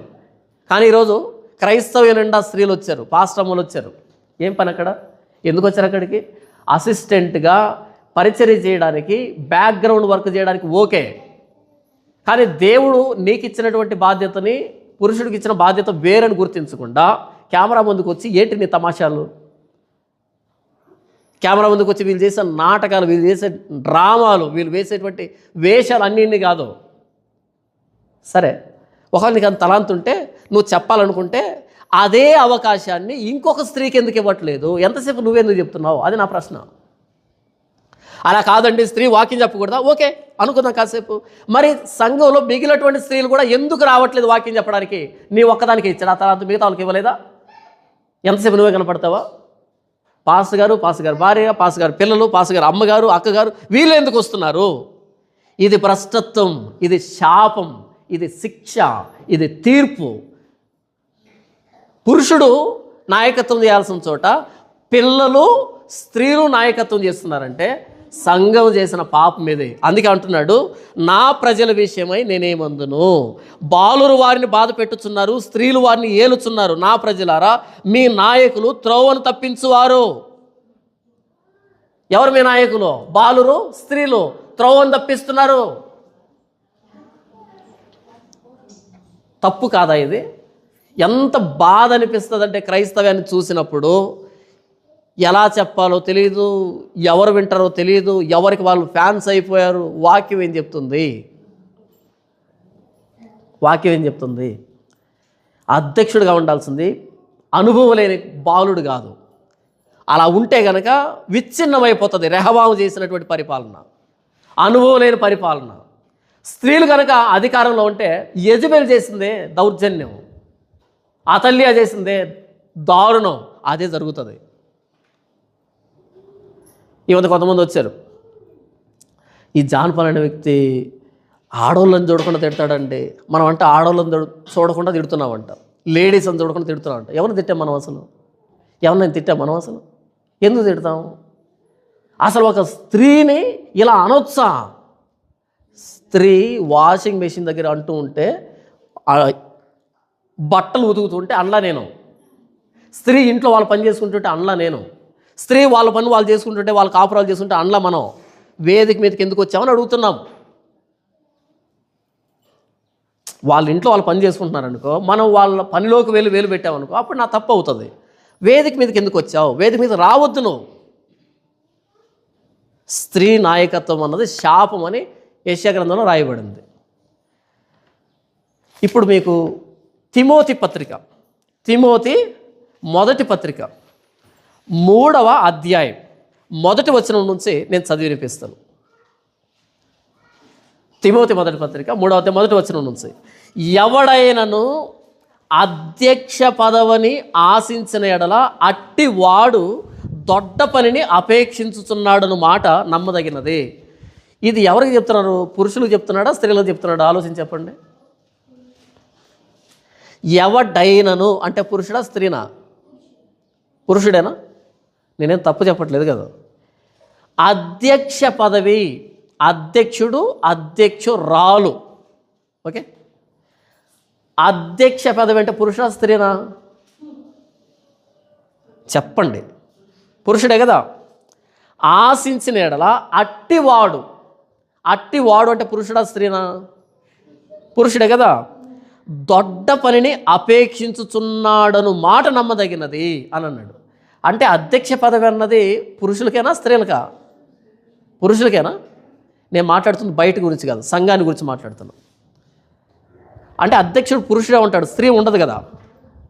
ఇప్పుడు చూడండి, అధ్యక్షుడు వాడు నిందారహితుడు, ఏకపత్ని పురుషుడు. అలా కాకుండా ఒక్కడే పత్నిని కలిగిన స్త్రీ అని ఎందుకు లేదు ఇక్కడ? ఇంకొకటి లైన్ రావాలి కదా. ఏకపత్ని పురుషుడు, నిందారహితుడు, ఏకపత్ని పురుషుడు, మితానుభవుడు, స్వస్థబుద్ధి గలవాడు, మర్యాదస్తుడు, అతిథి ప్రియుడు, బోధింప తగిన వాడునై ఉండి మద్యపానీయు కొట్టువాడును కాక సాత్వికుడును, జగడమాడని వాడును, ధనాపేక్ష లేని వాడునై సంపూర్ణ మాన్యత కలిగి తన పిల్లలను స్వాధీనపరుచుకొనుచు తన ఇంటి వారిని బాగుగా ఏలువాడై ఉండవలెను. ఎవడైనను తన ఇంటి వారిని ఏలనేరకపోయిన యెడల అతడు దేవుని సంఘమును ఏలాగు పాలించును? అతడు గర్వాంధుడై అపవాది కలిగిన శిక్షావిధికి లోబడకుండానట్లు క్రొత్తగా చేరిన వాడై ఉండకూడదు. మరియు అతడు నిందపాలై అపవాది ఊరిలో పడిపోకుండానట్లు సంఘమునకు వెలుపటి వారి చేత మంచి సాక్ష్యం పొందిన వాడై ఉండాలి. అని రాశాడు, ఫుల్ స్టాప్ పెట్టాడు. ఇంతవరకు ఎవరి గురించి వర్ణించాడు? అధ్యక్షుడి గురించి వర్ణించాడు. మరి అధ్యక్షురాల గురించి నెక్స్ట్ వర్ణించాలి కదా. ఇప్పుడు ఎవరిని వర్ణించాలి? నెక్స్ట్ అధ్యక్షుడు అయిపోయింది, క్వాలిటీస్ అయిపోయింది. ఇప్పుడు అధ్యక్షురాలు గురించి వర్ణించాలి కదా. చూద్దాం, వర్ణిస్తాడు 8వ వచనం. అలాగుననే పరిచారకులు.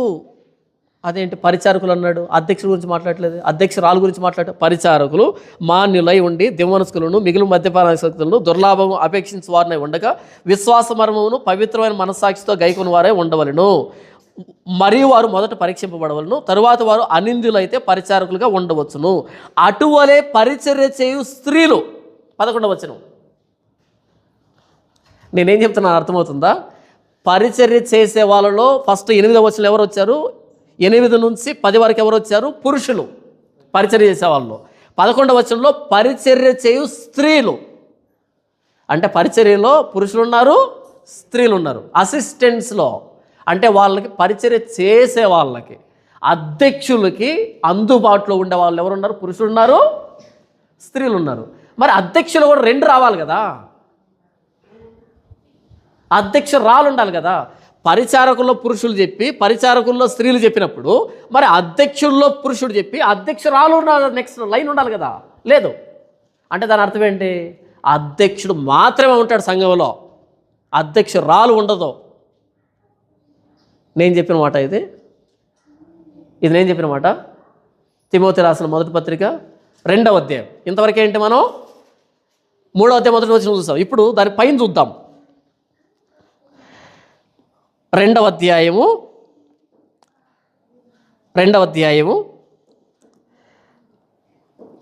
8వ వచనం. కావున ప్రతి స్థలమందును పురుషులు కోపమును సంశయమును లేనివారై పవిత్రమైన చేతులెత్తి ప్రార్థన చేయవాలని కోరుచున్నాను. పురుషులు ప్రార్థన చేసేటప్పుడు ఎలా ప్రార్థన చేయాలంట? ఇలా చేతుల పైకెత్తి ప్రార్థన చేయాలంట. బాగానే ఉంటుంది కదా. ఇప్పుడు ఎవరు చేతులు ఎత్తి ప్రార్థన చేస్తున్నారు? స్త్రీలు. అందరూ 2 చేతులు పైకెత్తి ఆకాశం వైపు చేతులు చూపించి, ఏ ఆకాశం వైపు ఎందుకు చూపెడుతున్నావు? ఏముంది అక్కడ? స్త్రీలను ఎత్తమన్నాడా? నేను బైబిల్గా చెప్తున్నాను. మీరు ఎక్కడైనా బయటికి వెళ్ళినప్పుడు అందరూ చేతులు ఎత్తాం, సారీ ఎత్తొద్దు, స్త్రీలు ఎత్తకూడదు. ముసుగేసుకోమన్నది స్త్రీలనే, పురుషులు కాదు కదా. స్త్రీలు ముసుగేసుకోవాలి, పురుషులు చేతులు ఎత్తి ప్రార్థన చేయాలి. స్త్రీలు ఎందుకు చేతులు ఎత్తున్నారు? ఎత్తకూడదు కదా. స్త్రీ నిర్మాణం వేరు, పురుష నిర్మాణం వేరు. పురుషులు చేతులు ఎత్తే బాగుంటుంది, స్త్రీలు చేతులు ఎత్తే బాగుంది. కానీ ఈరోజు ఏ వివేచన లేకుండా చేతులు ఎత్తున్నారు. ఓకే, ఒక తప్పు. 2 9వ వచనం స్త్రీల గురించి చెప్తున్నాడు. 8వ వచనం ఎవరి గురించి? పురుషుల గురించి చేతులు ఎత్తే విషయంలో. ఇప్పుడు 9వ వచనం ఎవరి గురించి? మరియు స్త్రీలను.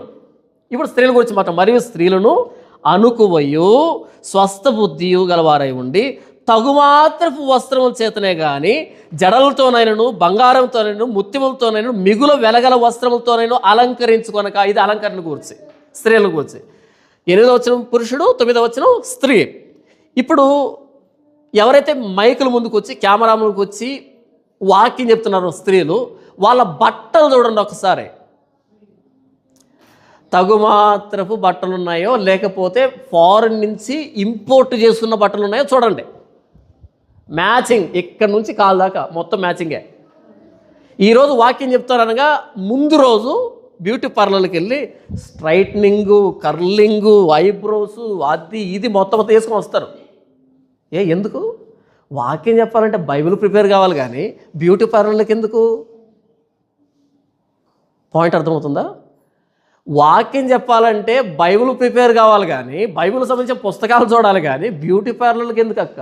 ఏం చేద్దామని అన్ని స్ట్రైట్నింగ్లు వేసుకొని కర్లింగ్ వేసుకొని మైక్ ముందుకు వచ్చి ఏమి నేర్పిద్దామని. ఇది అడిగాను నేను. ఇది అడిగితే అంటున్నారు వీడు స్త్రీలను చూడడం. నేను ఎవరిని ఏమనలే, పల్లెత్తి మాట అనలే, వాక్యం అలాగ ఉంది, ఎందుకు అలా చేస్తున్నావు అని అడిగాను. తెలియక. నీకు తెలిస్తే చెప్పు, లేకపోతే ఏం చేస్తావు?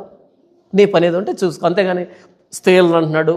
వాక్యం దగ్గర స్త్రీ అని పురుషుడని చిన్న పెద్ద లేదు. ఎందుకంటే వాక్యం అందరికంటే పెద్దదే. చెప్పేది నేనే కావచ్చు కానీ చెబుతున్నది వాక్యం. నా అనుభవం చెప్పట్లే ఇక్కడ, నేను నా సొంత అభిప్రాయాలు చెప్పట్లే, నేను వాక్యాన్ని చెబుతున్నా. వాక్యం అందరికంటే పెద్దదే. ఎవడైనా వాక్యాన్ని తలదించాలి. స్త్రీ అయితే ఏంటి, పురుషుడైతే ఏంటి. నేనైనా బూతులు మాట్లాడుతున్నాను? వాక్యం అలాగే ఉంది. బ్యూటీ పార్లర్కి ఎందుకు వెళ్ళావు అని అడిగాను. ఒకవేళ ఇది బూత్ అయితే వెళ్ళి నీదేమవుతుంది?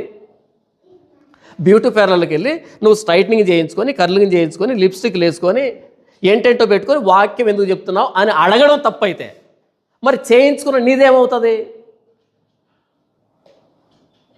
వాక్యం చెప్పే ముందు బ్యూటీ పార్లర్కి ఎందుకు? ఎక్కడేమన్నాడు?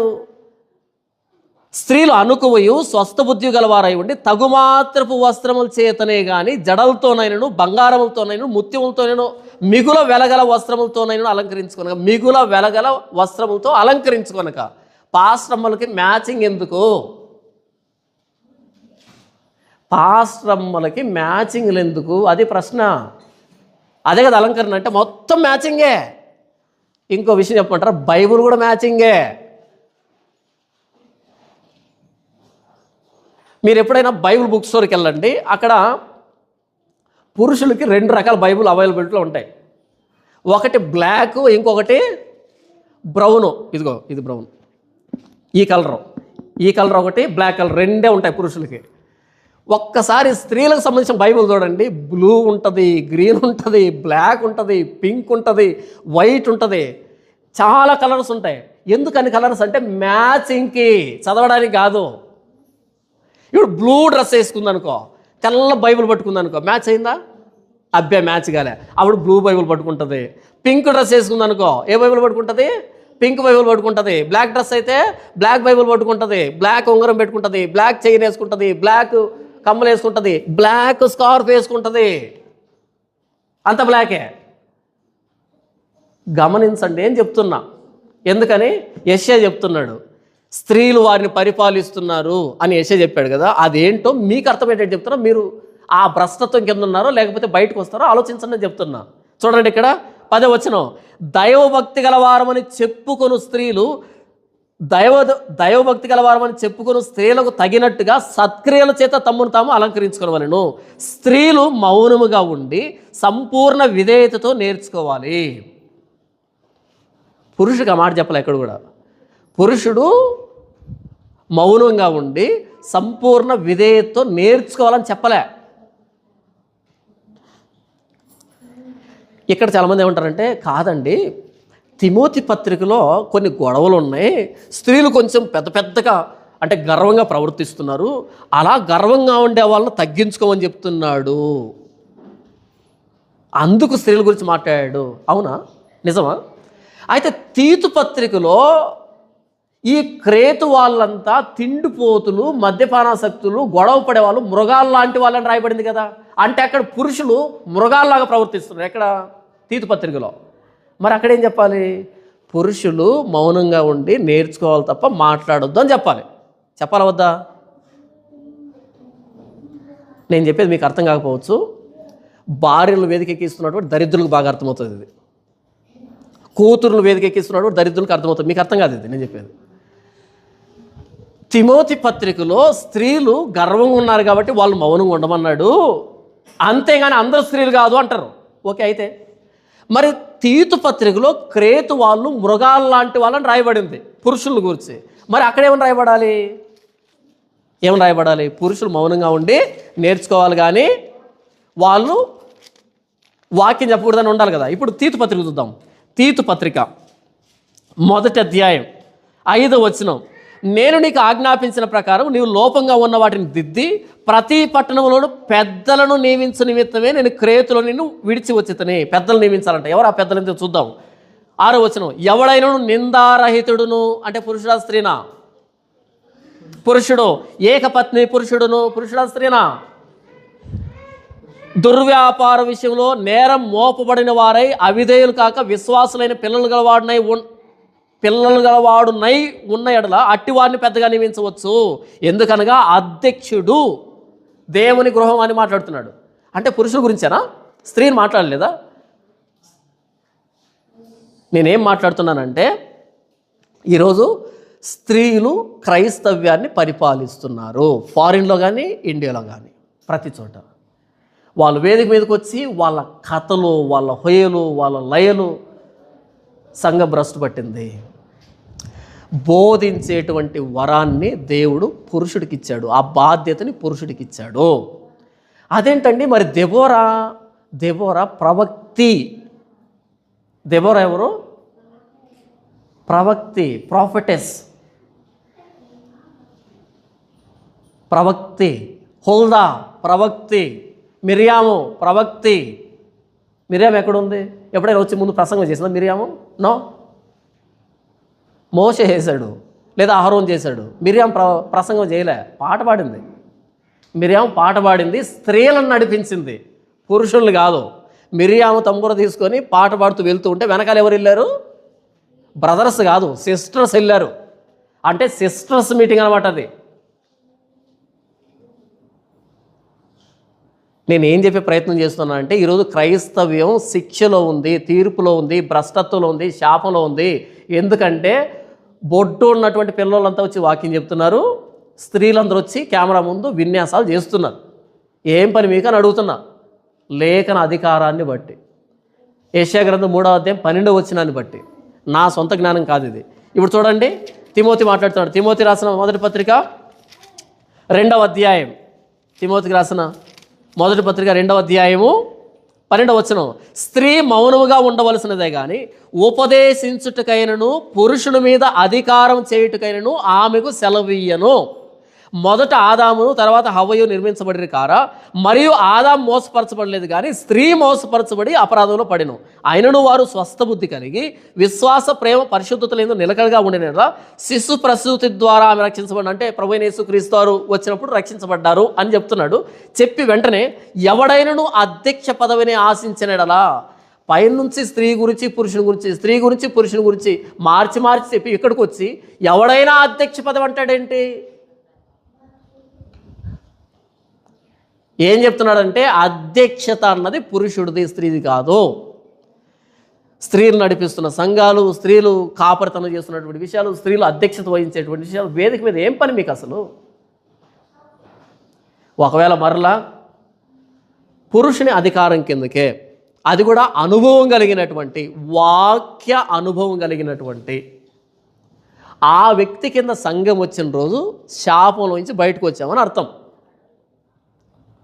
నేను పెద్దోడిని అని బయట నాలెడ్జ్ ఉపయోగించొద్దు. ఈరోజు పరిచర్య అంటే ఏమైంది? ఎవడో ఎక్కువ మంది చేత ఊడిగం చేయించుకుంటే వాడు పెద్ద పాస్టరు. ఊడిగం అంటే తెలుసా మీకు? బానిసత్వం. మత్తయి సువార్త 20వ అధ్యాయము 28వ వచనం. అలాగే మనిషి కుమారుడు పరిచారం చేయించుకొనుటకు రాలేదు కానీ పరిచారం చేయుటకును అనేకులకు ప్రతిగా విమోచన క్రయధనముగా తన ప్రాణం ఇచ్చుటకు వచ్చానని చెప్పాను. ప్రభువైన యేసుక్రీస్తు వారు ఎందుకు వచ్చాడంట? పరిచారం చేయించుకోవడానికి కాదంట. ఎందుకు వచ్చాడంట? పరిచారం చేయడానికి వచ్చాడంట. ఈరోజు పాస్టర్లు అంటే పరిచర్య చేయించుకునే వాళ్ళ, చేసేవాళ్ళ? పాస్టర్ అంటే పరిచారం చేస్తాడా, చేయించుకుంటాడా? చేయించుకునే వాళ్ళు పాస్టర్లు అయ్యారు, చేసేవాళ్ళు కాదు. సేవకుడు అంటే సేవ చేసేవాడు, సేవ చేయించుకునేవాడు కాదు. అయ్యగారికి బట్టలు ఒకరు ఐరన్ చేయాలి, బట్టలు ఒకరు ఉతకాలి, అయ్యగారికి ప్లేట్ ఒకరు పెట్టాలి, స్నానానికి ఒకరు పెట్టాలి. సింపుల్గా ఏంటంటే చర్చి పాస్టర్ అంటే ఈ సంఘస్థులు ఉంటారే, వీళ్ళు వచ్చి వంతుల వారిగా ఇక్కడ ఊడిగం చేసి పోతుంటారు అన్నమాట.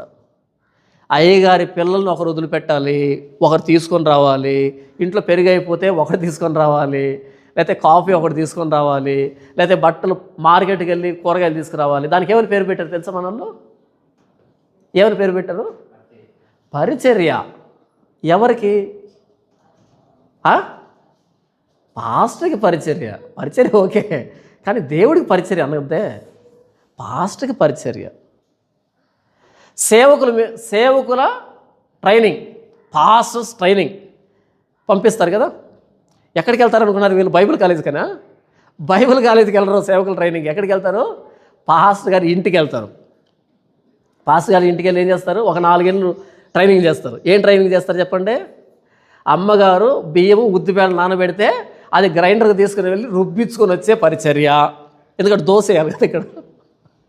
అయ్యగారికి మటన్ తినాలనిపిస్తే మటన్ కొట్టించుకొని వచ్చే పరిచర్య, అయ్యగారి పెరట్లో గడ్డి పెరిగితే దాన్ని కత్తిరించే పరిచర్య, అయ్యగారి చెట్లకి నీళ్లు పెట్టే పరిచర్య, అయ్యగారు పావురాలు తెచ్చుకుంటే గింజలు వేసే పరిచర్య, అయ్యగారు మీటింగ్కి వెళ్తే కెమెరా పెట్టే పరిచర్య, కుర్చీలు వేసే పరిచర్య, వాక్యం చెప్పేది పాట పాడేది తప్ప మిగతా అన్ని పరిచర్యలు అవి రెండు శ్రేష్టమైన, అవి అయ్యగారికి సంబంధించినవి, అయ్యగారి పిల్లలకు సంబంధించినవి. ఒకవేళ అదే పరిచర్య అయితే ఈయన కొడుకు ఎక్కడికి వెళ్ళాలి? ఈయన కొడుకు ఇంకోటి దగ్గరికి వెళ్ళి ఊడిగం చేయాలి కదా. వెళ్ళడంటే వెళ్ళడం. అప్పుడు ఈయన కొడుకు ఏం చేస్తారు తెలుసా? ఈ పెద్దయ్య గారు కాలం చేసిన తర్వాత ఈ పిల్లయ్య గారు వేదిక ఎక్కుతాడు. ఈ పెద్దయ్య దగ్గర ఊడిగం చేసిన ఆ వ్యక్తి ఉన్నాడే, ఆ వ్యక్తికి పరిచయం ఎక్కడ ఇస్తారు తెలుసా? మారుమూల ప్రాంతంలో ఒక చిన్న గుడిసిచ్చి దీన్ని డెవలప్ చేసుకో. ఏం చేసుకుంటావు? ఇద్దరు వస్తుంటారు కదా, ఈ ఇద్దరిని 4, 6, 8 అలా డెవలప్ చేసుకో. అది పరిచయం ఇవ్వడం అంటే. అదేదో స్టార్టింగ్ నువ్వే చేసుకోవచ్చు, గుడి చేసుకునే స్థావత లేదా? ఆ గుడిసేదో నువ్వే చేసుకోవచ్చు కదా, నువ్వే పెట్టుకోవచ్చు కదా. అప్పుడు మరలా అంటారు, నువ్వు ఎక్కడ ట్రైనింగ్ చేసావు అసలు అని అంటారు. నేను అడుగుతున్నా, ఈ మెయిన్ బ్రాంచ్లో ఎక్కాడు వేదిక, వీడెక్కడ పరిచయం చేశాడు ఇంతకే? అప్పుడు వాడికి ఇక్కడ పరిచయం ఇచ్చి ఆ బానిసకి, వీడికి గుడిసె పరిచయం ఇవ్వచ్చు కదా. ఇస్తారా? మనం అడుగుతామా? అడగొచ్చా అసలు దైవజనుడిని? అడిగితే శాపగ్రస్తులం కదా. దైవజనుడిని ప్రశ్నించొచ్చా? మరి బుద్ధి ఎక్కడికి వెళ్ళిందిరా మీకు? అడిగేదానికి నీకు బుద్ధి లేకపోయి, చేసేదానికి వాడికి బుద్ధి లేకపోయి, వాక్యం ఏం చెప్పింది ఇంతకీ? ఏం చేస్తున్నా పరిచర్య అంటే? సరే, వాడు గుడిసె పరిచర్యకి వెళ్ళాడు. నీకు మెయిన్ బ్రాంచ్లో ఎంత వస్తుంది? నెలకి కానుక ఎంత వస్తుంది? నెలకు 5 లక్షలు కానుక వస్తుంది. వాడికి ఎంత ఇస్తావు కానుక? గుడిసెలో ఇచ్చిన వాడికి అక్కడ 2-3 వస్తారు, వాడికి డబ్బు రాదు పెద్దగా. వాడికి ఎంత వస్తుంది? తిప్పి కొడితే 150 వస్తుంది. వాడికి జీతం ఎంత ఇస్తారు తెలుసా? 2500. ఎంత? 2500. అయ్యగారు 2500 సరిపోలేదండి అన్నాడు అనుకో పొరపాటున. మొదట 1 సంవత్సరం ఓపిక పడతాడు, పంటి బిగువును పడతాడు, వద్దు వద్దు వద్దని పడతాడు. సంవత్సరం తర్వాత ఆడుతూ అయ్యగారు సరిపోవట్లేదంటే, ఒరే నువ్వు పరిచర్యకు వచ్చావా జీతానికి వచ్చావా? మరి నీకు 10 లక్షలు ఎందుకు వచ్చాయి? 10 లక్షలు దేనికి? ఎంతకి చెప్పు, దేనికి? ఏంటిది? పరిచర్య చేయించుకునేవాడు కాదు సేవకుడు అంటే, పరిచర్య చేసేవాడు సేవకుడు.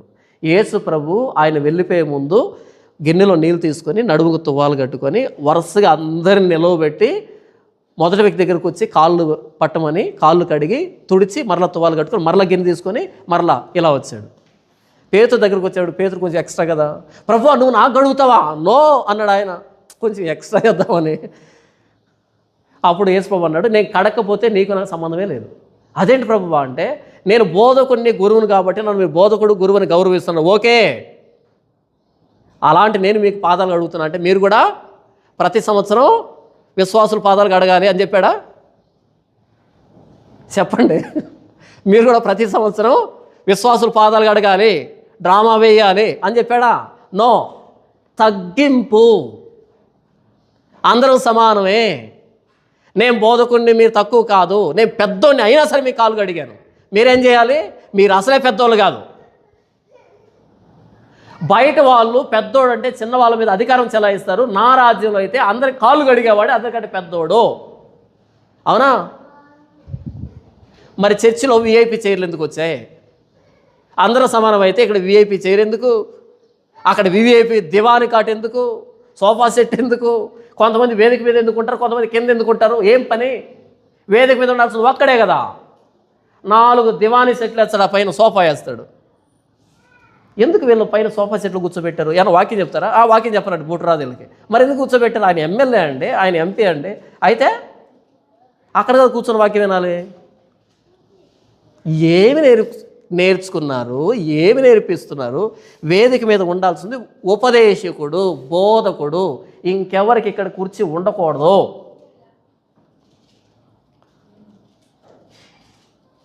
వాళ్ళతో ఏం పని ఉండదు మీకు. మీరు నన్ను చూస్తారు, నా మాట వింటారు. వీళ్ళతో ఏం పని ఉండదు. ఎందుకుంటారు ఇక్కడ?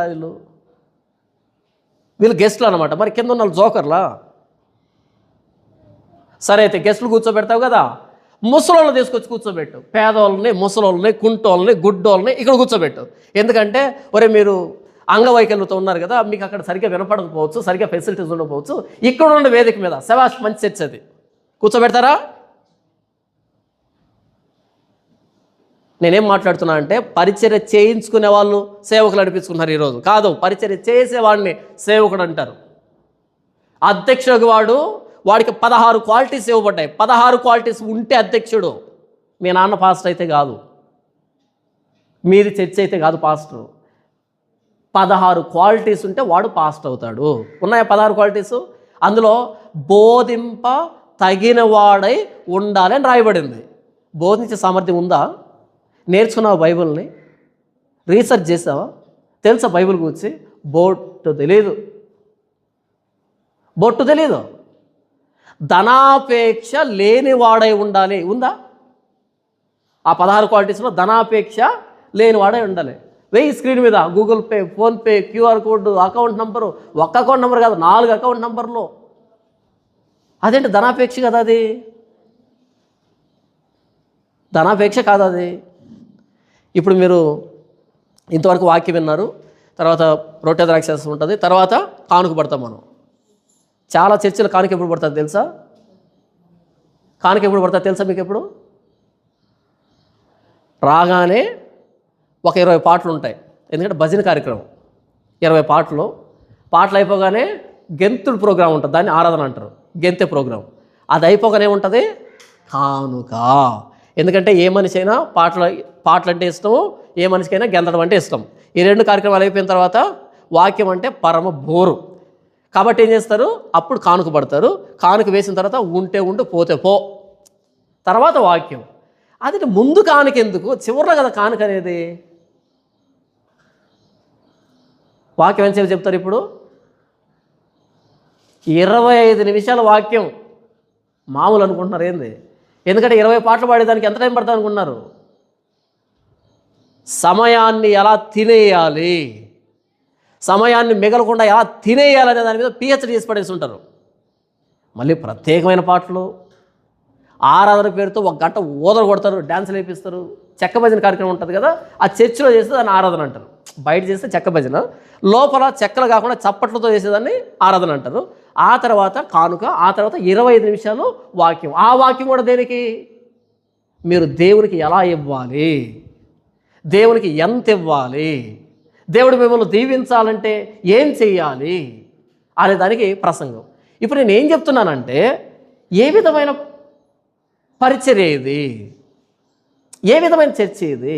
ఆ రోజు ఇశ్రాయేలు దేశాన్ని బాలకులు పరిపాలించినట్టుగా, ఆ రోజు ఇశ్రాయేలు దేశాన్ని స్త్రీలు పరిపాలించినట్టుగా ఈరోజు క్రైస్తవైన బాలకులు, స్త్రీలు పరిపాలిస్తున్నారు. వారి దరిద్రపు చేష్టలన్నీ క్రైస్తవ మీద రుద్దుతున్నారు. ధనాపేక్ష లేని వాడు సేవకుడు కావాలంటే ఎంత డబ్బు సంపాదిస్తే అంత పెద్ద పాస్టరు.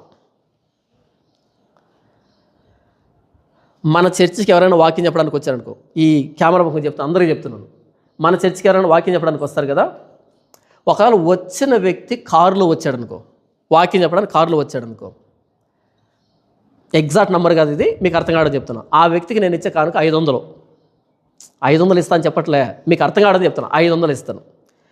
ఒకవేళ మన చర్చికి ఎవరైనా స్కూటర్లో కానీ సైకిల్లో కానీ వచ్చారనుకో, నేను ఇచ్చే కానుక ఎంత తెలుసా? 1000 రూపాయలు. ఎగ్జాక్ట్గా 500, 1000 అని చెప్పట్లే నేను. ఒకవేళ ఆ వ్యక్తి నడుచుకుంటూ వచ్చాడు అనుకో, వాడికి నేను ఇచ్చే కానుక 2000. ఎందుకని? ఇదే కదా రూలు, న్యాయం ఇదే కదా. కారులో వచ్చా అంటే వాడికి ఏం పెద్ద అవసరాలు ఉండవు. కారులో వచ్చాడు, లగ్జరీగా వచ్చాడు. స్కూటర్లో వచ్చా అంటే ఓకే పర్లేదు. సైకిల్లో వచ్చాడంటే పాపం. నడుచుకుంటూ బస్సుకు దిగాడంటే అయ్యో పాపం కదా. 2000 ఎవరికి ఇవ్వాలి? బస్సులో వచ్చి నడుచుకుంటూ వచ్చాడు వాడికి ఇవ్వాలి. కారులో వచ్చాడికి ఎంత ఇవ్వాలి? 500 ఇవ్వాలి. లేదండి ఆయన పెద్దోడు, ఆయనకి 500 కాదు 5000 ఇవ్వాలి అన్నారు అనుకో, ఓకే మంచిది, నేను తప్పు పట్టలే. వాడు బస్సులో వచ్చాడే, వాడికి ఎంత ఇస్తావు అంటే 50,000 ఇవ్వాలి. వీడికి 5,000 ఇచ్చావు, నేను కాదనలే, నీ ప్రేమ. ఇప్పుడు నడుచుకుంటూ పరిచర్యకు వచ్చి ఉంటాడే, వాడికి ఎంత ఇస్తావు? 50,000 ఇవ్వు. కానీ కారులో వచ్చిన వాడికి 50,000 ఇచ్చి నడుచుకుంటూ వచ్చిన వాడికి 500 ఇస్తున్నావు అంటే నీకేమైనా బ్రెయిన్ పని చేస్తుందా అని అడుగుతున్నాను నేను. నీకేమైనా బ్రెయిన్ పని చేస్తుందా కొంచెమైనా? ఆకలితో గేట్ దగ్గరకు వచ్చిన వాడికి కడుపు నిండా భోజనం పెట్టు, ఇంత పెట్టు. తేపుతున్నోడికి ఎందుకు పెడుతున్నావు? అది నా ప్రశ్న. నా బాధ ఏంటంటే ఇప్పుడు డబ్బును బట్టి పాస్టర్లు పెద్ద చిన్న నిర్ణయించబడుతున్నారు. వాడు చిన్న మారుతి డిజైర్లో వెళ్ళాడు అనుకో, డిజైర్లో వెళ్తే చిన్న పాస్టర్ అని. ఫార్చునర్లో వెళ్ళాడు అనుకో పెద్ద పాస్టర్ అని. బిఎండబ్ల్యూలో వెళ్ళాడు అనుకో ఇంకా పెద్ద పాస్టర్ అని. ఇప్పుడు కార్లు ఎంత ఎత్తుంటే అంత పెద్ద పాస్టర్ అయిపోయాడు. కానీ బైబిల్ ఏం చెప్పిందంటే బోధింప తగిన వాడై ఉండాలి, ధనాపేక్ష లేని వాడై ఉండాలి అని 16 క్వాలిఫికేషన్లు పెడితే దీన్ని పక్కన పెట్టేసి కాదు ఆయన ఫార్చునర్లో వచ్చాడంటే పెద్దోడు, ఆయన ఇన్నోవాలో వచ్చాడంటే పెద్దోడు, ఆయన బిఎండబ్ల్యూ పెద్దోడు, వీడు డిజైర్లో వచ్చాడు అనే దగ్గరికి వచ్చింది వారు. ఇది నిజం. మనల్ని పరిపాలిస్తున్నది ఎవరు? మనం దేవుడి శిక్షలో ఉన్నామా, దీవెనలో ఉన్నామా? వాక్యం పట్ల అవగాహన కలిగినటువంటి అధ్యక్షుడు కనుక మనకు అధ్యక్షత వహిస్తూ ఉంటే దేవునిని దీవిస్తున్నాడు అని అర్థం. బోధింప తగిన వాడై ఉంటే దేవునిని దీవిస్తున్నాడు అని అర్థం. ధనాపేక్ష లేనివాడు దేవుణ్ణి గణపరచడానికి పరిచర్య చేస్తాడు. ధనాపేక్ష ఉన్నవాడు నిన్ను సంతోషపెట్టడానికి పరిచర్య చేస్తాడు, ముఖస్తుతి చేస్తాడు. నీకు ధనాపేక్ష ఉన్నవాడు ముఖస్తుతి చేస్తాడు, నిన్ను దువ్వుతాడు, నీకు కథలు చెప్తాడు, నిన్ను నవ్విస్తాడు, కవ్విస్తాడు. ఎందుకంటే వాడు డబ్బు కావాలి. ధనాపేక్ష లేని వాడు దేవుని మహిమపరుస్తాడు, వాక్యాన్ని వివరిస్తాడు, నీ జీవితం బాగుపడుతుంది. కాబట్టి ఈరోజు మనల్ని పరిపాలిస్తున్న వాడిలో ఈ 16 క్వాలిటీస్ ఉన్నాయా లేదా చూస్తే దేవునిని దీవిస్తున్నాడు. ఎందుకంటే అక్కడ అంటాడు, నా ప్రజల విషయమై నేనేమందునని ప్రశ్న వేశాడు. నా ప్రజలకు బుద్ధి లేదా అని మాట్లాడుతున్నాడు ఆయన. వాళ్ళకంటే బుద్ధి లేదు, మీకంటే బుద్ధి లేదని మాట్లాడుతున్నాడు. కాబట్టి నేనేం చెప్తానంటే అధ్యక్షుడు బాలుడు కాదు, అధ్యక్షుడు స్త్రీ కాదు. అధ్యక్షుడికి 16 లక్షణాలు ఉండాలి. 16 లక్షణాలు నేను చెప్పాలి, అపోస్తలుడు అని పౌలు చెప్పాడు. ఈ 16 లక్షణాలు లేకపోతే అతడు కొత్తగా చేరిన వాడై ఉండకూడదని రాయబడింది. అతడు సంఘానికి వెలుపటి వారి ఎడల మంచి సాక్ష్యం పొందిన వాడై ఉండాలని ఉంది. ఇవేమీ లేకుండా నువ్వు అధ్యక్షుడు అంటే నీ కింద కూడా మనుషులు ఉన్నారంటే అంత మించిన భ్రష్టత్వం లేదు. అధ్యక్షుడు అంటే ప్రభువైన యేసుక్రీస్తు వారు తన జీవితంలో ఒక్కసారి కూడా కానుక గురించి, దశమ భాగం గురించి మాట్లాడలే ఆయన. ఈ విధవరాలు ఉంటే అక్కడ ఆవిడ్ని తన జీవనం అంతా వేసిందని తను వేసిన తక్కువనే పొగిడాడు ఆయన, ఎక్కువను పొగడలే. తక్కువను పొగిడాడు, ఆ ఉద్దేశాన్ని పొగిడాడు. ఏ ఉద్దేశంతో వేసిందో పొగిడాడు, ఏ స్థితిలో వేసిందో పొగిడాడు. కానీ ఎంత వేసిందో పొగడలే ఆయన. ఈరోజు వాళ్ళు ఎంత వేస్తున్నారు, ఎలా వచ్చింది వాళ్ళకి తెలియదు. వాళ్ళకి తీసుకుంటున్న వాళ్ళకి వాడు మోసం వేసి తెచ్చాడా, లాటరీ వేసి తెచ్చాడా, దొంగతనం వేసి తెచ్చాడా అనవసరం. 1 కోటి రూపాయలు ఇచ్చాడు మన చర్చికి, 10 లక్షలు ఇచ్చాడు మన చర్చికి, 50 లక్షలు ఇచ్చాడు మన చర్చికి. ఎందుకు? శాపగ్రస్తమైంది అది. నేనేం చెప్తున్నానంటే బాలురు కానీ, స్త్రీలు కానీ, అపరిపక్వంగా ఉన్న వ్యక్తులు కానీ, తిమోతి పత్రికలో చెప్పినటువంటి 16 లక్షణాల్లో ఆ లక్షణాలు లేని వ్యక్తి కానీ మనకు అధ్యక్షుడిగా ఉన్నాడంటే దేవుని శిక్షలో ఉన్నాం, తీర్పులో ఉన్నామని అర్థము. ఓ తిమోతి, వాక్యాన్ని ప్రకటించు, సమయమందు అసమయమందు వాక్యాన్ని ప్రకటించు, సంపూర్ణమైన దీర్ఘశాంతంతో ఖండించు, గద్దించుచు, ఉపదేశించు. ఎందుకనగా జనులు హితబోధన సహింపగా దురద చెవులు గలవారై తమ స్వకీయ దురాశలకు అనుకూలమైన బోధకులను తమ కోసం పోగు చేస్తున్నారు. కాబట్టి సత్యానికి చెవునీయక కల్పనా కథల వైపు తిరిగే కాలం వస్తుంది అని చెప్పాడు. ఇది అధ్యక్షత అంటే సమయమందు అసమయమందు వాక్యాన్ని ప్రకటించడం, వాక్యం కాని దాన్ని ఖండించడం, గద్దించడం, బుద్ధి చెప్పడం, ఇది అధ్యక్షత. నాకు చాలామంది ఫోన్ చేసి అంటారు, మనకెందుకు బ్రదర్, మనకెందుకు బ్రదర్? అదే యెషయా గ్రంథం 3వ అధ్యాయంలో చెప్పబడింది. నీకు వస్త్రం ఉంది కదా, నీకు ఆహారం ఉంది కదా, మా మీద ఆధిపత్యం ఉండంటే నాకు సంబంధం లేదు. ఇది ఇర్రెస్పాన్సిబిలిటీ.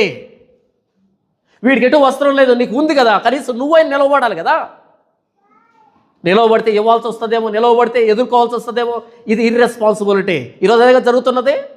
మనకెందుకు, నీకెందుకు అనుకుంటే ఉండు అలాగే. నాకెందుకు చెప్తున్నావు అంటే నాకేమో నువ్వు మనకెందుకని సలహా ఇవ్వచ్చు, నేనేమో వాడికి ఎందుకు ఇలా చేస్తున్నావు అని అడగకూడదా? రెండు ఒకటే కదా. అర్థమవుతుంది మీకేమన్నా నేను చెప్పింది? మనకెందుకని నాకు ఉచితమైన సలహా ఇస్తున్నావంటే అది ఓకే అయినప్పుడు, మరి నేను కూడా పక్కనోడిని ఇది బైబిల్ కాదు కదా అని అనడం కూడా కరెక్టే కదా. ఇంతవరకు నేను చెప్పింది బైబిల్, ఎవరిని విమర్శించలే, బైబిల్ని ఎక్స్ప్లెయిన్ చేశాను మీకు అర్థమయ్యేటట్టుగా.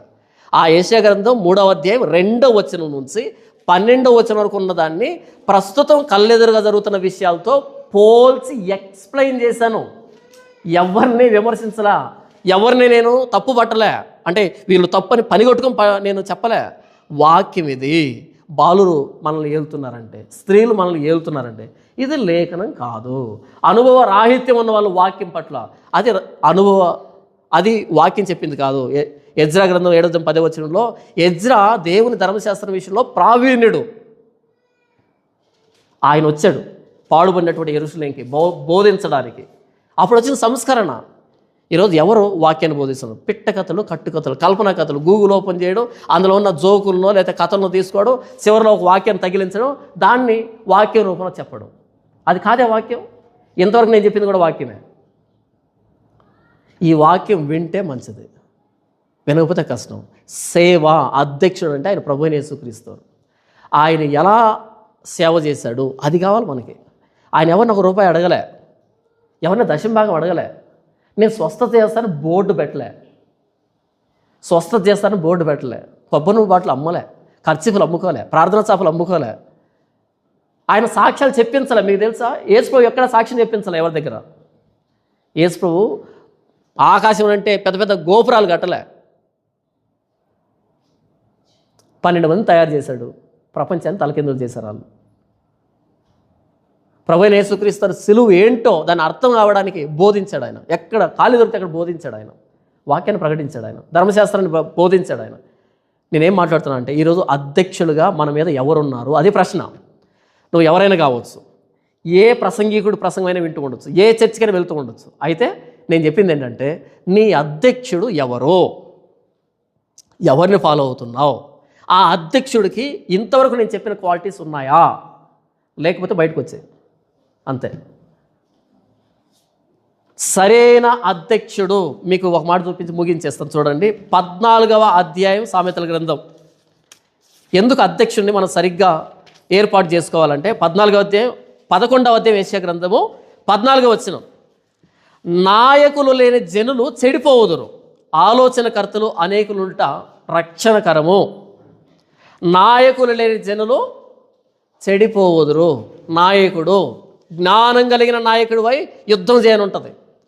నాయకుడు ఎలా ఉండాలి మనకి? నాయకుడు అంటే తలలో జ్ఞానం ఉండాలి కదా. నాయకులు లేని జనులు చెడిపోతారు, ఆలోచనకర్తలు అనేకులు ఉండుట రక్షణకరం. 21వ అధ్యాయం న్యాయాధిపతుల గ్రంథం 25వ వచనం. న్యాయాధిపతులు 21, 25వ వచనం చూడండి ఒకసారి. ఏమని రాయబడిందో చూద్దాం.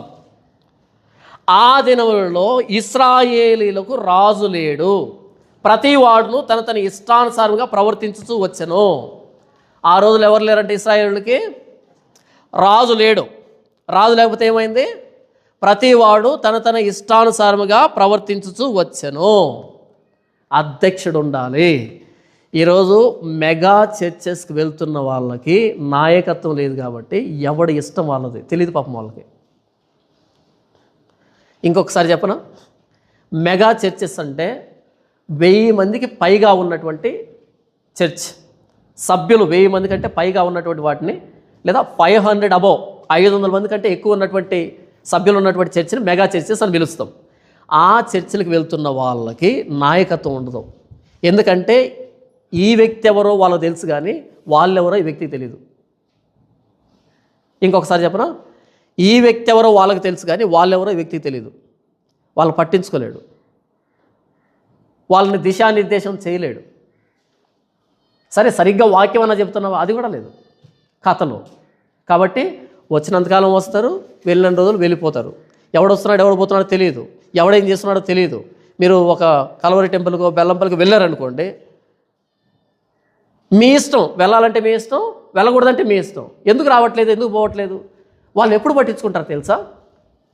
ఎవరిని పట్టించుకుంటారు తెలుసా? ఒక్కసారి మీరు 10,000 స్పాన్సర్ చేశారనుకోండి, ఒక్కసారి స్పాన్సర్ చేశారనుకోండి, మీ పేరు రాసుకుంటారు వాళ్ళు, మీ నంబర్ రాసుకుంటారు వాళ్ళు. మీరు మానేశారనుకోండి, వెంటనే ఫోన్ వస్తుంది ఎందుకు రావట్లేదని. ఎందుకో తెలుసా? ఎందుకు ఎందుకు స్పాన్సర్. ఎక్కడ మీటింగ్ పెట్టే మీకు ఫోన్ వస్తుంది, వాళ్ళ దగ్గర మీటింగ్ జరుగుతుంది, ఏమైనా ఇస్తావా, దేవుని ప్రేరేపిస్తున్నాడు అని వీళ్ళు 100 సార్లు ప్రేరేపిస్తారు మిమ్మల్ని. అలా కాకుండా అక్కడ మెంబర్షిప్ తీసుకోకుండా, సబ్స్క్రిప్షన్ తీసుకోకుండా, నెల నెల కట్టకుండా వాళ్ళకి మీరు అలా చర్చికి వెళ్ళి వస్తున్నారు. ఒక సంవత్సరం పాటు వెళ్ళండి, సంవత్సరం తర్వాత ఒక ఆదివారం మానేయండి, 2 ఆదివారం మానేయండి. ఎందుకు మానేసామని అడగరు. ఎందుకని? వీడు మన సబ్స్క్రైబర్ కాదు, వీడు మనకు కానుక ఇచ్చేవాడు కాదు, స్పాన్సర్ ఇచ్చేవాడు కాదు. అదే మీరు సబ్స్క్రిప్షన్ తీసుకొని నెల నెల కడుతూ స్పాన్సర్ ఇస్తూ ఉంటే కనుక మీ నెంబర్ వాళ్ళు రాసుకుంటారు, మీరు మానేసిన రోజు ఫోన్ వస్తుంది. కానీ బైబిల్ అలా చెప్పలే. 99 గొర్రెలు వదిలిపెట్టి దేనికోసం పోతాడంట? తప్పిపోయిన గొర్రెల కోసం వెళ్తాడంట కాపరి. కానీ ఈరోజు ఏ గొర్రె అయితే స్పాన్సర్ చేస్తుందో, ఏ గొర్రె అయితే కానుకిస్తుందో దానికోసం వెళ్తాడు. ఇప్పుడు మెగా చర్చి కాపరి, మెగా కాపరి. మీ మీద నాయకులుగా ఉన్న వాళ్ళు ఎవరు, మీ మీద అధ్యక్షులుగా ఉన్న వాళ్ళు ఎవరు, వాళ్ళని గుర్తుపట్టండి. ఇది నేను చెప్పట్లేదు, వాక్యం చెప్తుంది. హెబ్రీయులకు రాసిన పత్రిక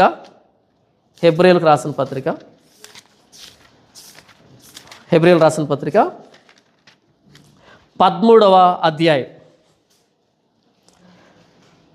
హెబ్రీయులకు రాసిన పత్రిక 13వ అధ్యాయం 7వ వచనం. మీకు దేవుని వాక్యం బోధించి మీ పైని నాయకులుగా ఉన్న వారిని జ్ఞాపకం చేసుకుని వారి ప్రవర్తనా ఫలమును శ్రద్ధగా తలంచుకొనొచ్చు, వారి విశ్వాసమును అనుసరించుడి. ఎవరు మాట్లాడుతున్నాడు? మీకు దేవుని వాక్యం బోధించి మీ పైని నాయకులుగా ఉన్న వారిని జ్ఞాపకం చేసుకుని వారి ప్రవర్తనా ఫలమును శ్రద్ధగా తలంచుకొనొచ్చు. వారి ప్రవర్తనా ఫలమును, అక్కడేముంది? అక్కడ ఫలం అనుందా? 2 నంబర్ పెట్టాడా? వారు అంతం వరకు నడుచుకొని రీతిని. ఏమన్నాడు? వారు స్టార్టింగ్లో ఎలా ఉన్నారు, చివరిలో ఎలా ఉన్నారు, వారు అంతం వరకు ఎలా నడుచుకుంటున్నారో దాన్ని ఏం చేయాలంటే మనం శ్రద్ధగా తలంచుకోవచ్చు. అంటే గమనించాలనా గమనించొద్దనా? గమనించమని. ఎవరిని? మీకు దేవుని వాక్యం బోధించి మీ పైని నాయకులుగా ఉన్న వారిని జ్ఞాపకం చేసుకుని వారి ప్రవర్తనా ఫలమును చివరిదాకా శ్రద్ధగా తలంచుకొనొచ్చు, వారి విశ్వాసం అనుసరించండి. మీ నాయకులు ఎవరు? మీ అధ్యక్షుడు ఎవరు? ఆ అధ్యక్షుడు బాలుడా? ఆ అధ్యక్షుడు స్త్రీనా? ఆ అధ్యక్షుడు వాక్య అవగాహన లేనివాడా? ఆ అధ్యక్షుడు ధనాపేక్ష ఉన్నవాడా? ఎవరా అధ్యక్షుడు? వారి ప్రవర్తన ఫలం ఏంటి? వాళ్ళు ఎలా ఉన్నారు? ఎప్పటికప్పుడు అబ్జర్వ్ చేస్తున్నారా? నేను చెప్పలేదు, బైబిల్ చెప్పింది. నా అధ్యక్షుడైతే ప్రభువైన యేసుక్రీస్తు, నా అధ్యక్షుడైతే లేఖనం, నా అధ్యక్షులైతే ప్రవక్తలు, నా అధ్యక్షులైతే అపోస్తలులు. మరి మీ అధ్యక్షులు? లేఖనంలో ఏముంటే, బైబిల్లో ఏముంటే అదే నా రూల్, నా కట్టడ, అంతేగాని మనుషులను చూసో, చర్చిలను చూసో, పద్ధతులను చూసో, వాళ్ళ సిద్ధాంతాలు చూసో ఎవరిని విన్ను. మీరు కూడా అలా వినకండి. బైబిల్ చేతిలో పట్టుకోండి. బెరయా సంఘస్థులాగా ఎదురుగా ఉన్నది పౌలైనా పర్లేదు, సేలైనా పర్లేదు, వాళ్ళ సొంత పద్ధతులు, సొంత మాటలు, సొంత ఆలోచన చెప్తుంటే పౌలను వినం, సేలను వినం. వాళ్ళు చెప్తున్నది అలా ఉందో లేదో వాక్యంతో సరి చేసుకుంటాం. వాక్యంలో ఉన్నట్టుగా చెప్తున్నాడా? ఓకే. వాక్యం లేనట్టు చెప్తున్నాడా? పౌలైనా అక్కర్లేదు, సేలైనా అక్కర్లేదు. వాళ్ళని గారడి సిమోన్ లాగానే చూస్తాం. బెరయా సంఘస్థులాగా లేఖనాన్ని అధికారంగా పెట్టుకుని బ్రతుకుదాం. అపోస్తుల బోధని అధికారంగా అధ్యక్షులుగా పెట్టుకుని బ్రతుకుదాం. అపోస్తులు చేసి ఉండాలి, అపోస్తులు చెప్పి ఉండాలి. అపోస్తుల క్రమంలో లేనిది ఏది కూడా ఈరోజు మనం అంగీకరించడానికి రెడీగా లేము. మన నాయకుడు ఎవరు, ఏ నాయకత్వంలో ఉన్నాం అన్నది ఈ లేఖనం మనకి ఇస్తున్నటువంటి ప్రశ్న. నా నాయకుడైతే నా కోసం శిలువలో ప్రాణం పెట్టిన ప్రభువైన యేసుక్రీస్తు. ఆ ప్రభువైన యేసుక్రీస్తు కలువరి శిలువ త్యాగాన్ని గురించి ప్రవక్తలు ముందుగా ప్రవచించారు. దాన్ని బట్టి నేను యేసు ప్రభుని ప్రేమిస్తున్నాను. అపోస్తులు తర్వాత ప్రవచించారు, ప్రకటించారు. కాబట్టి అపోస్తుల బోధ నా నాయకత్వం వహిస్తూ ఉంది. యేసు ప్రభు సిలువను కాదంటూ సిలువుకు శత్రువులుగా నడుచుకునేటువంటి, యేసు ప్రభు సిలువను అడ్డు పెట్టుకుని తమ జీవనోపాధి సంపాదించుకునేటువంటి, తమ సామ్రాజ్యాన్ని కట్టుకునే ఏ ఒక్కరు కూడా నాకు నాయకులు కాదు, అధ్యక్షులు కాదు. వాళ్ళు ఎంత పెద్దోళ్ళైనా, ఎంత చిన్నోళ్ళైనా. నా ప్రభువైన యేసుక్రీస్తు వారి సిలువని ప్రతి సందర్భంలో గౌరవించేటువంటి అపోస్తుల బోధ లేదా అపోస్తుల బోధను అనుసరించే ఎవరైనా సరే నాకు అధ్యక్షుడుగా, నాయకుడిగా నేను అంగీకరిస్తాను. అప్పుడే నేను ప్రభువైన యేసుక్రీస్తు సిలువని గౌరవించేదానికి తగిన వాడిని అవుతాను. యేసు ప్రభు సిలువ లేదు ఈరోజు ప్రసంగాల్లో, ఉందా? వచ్చిన వాళ్ళని సంతోషపెట్టే పోదు తప్ప యేసు ప్రభు సిలువ గౌరవించబడేటువంటి, గణపరచబడేటువంటి ఆ సందర్భం లేదు. యేసు ప్రభు సిలువను గూర్చి, ఆయన సిలువ త్యాగాన్ని గూర్చి, ఆయన సిలువలో ప్రాణం పెట్టుడు ద్వారా మన జీవితం ఎలా నూతనపరచబడిందో, ప్రభువైన యేసుక్రీస్తు సిలువకి మనకి సంబంధం ఏంటని వివరించే నాయకులు కావాలి. ఈరోజు సిలువను అడ్డు పెట్టుకుని బ్రతికే వాళ్ళు కాదు కావాల్సింది.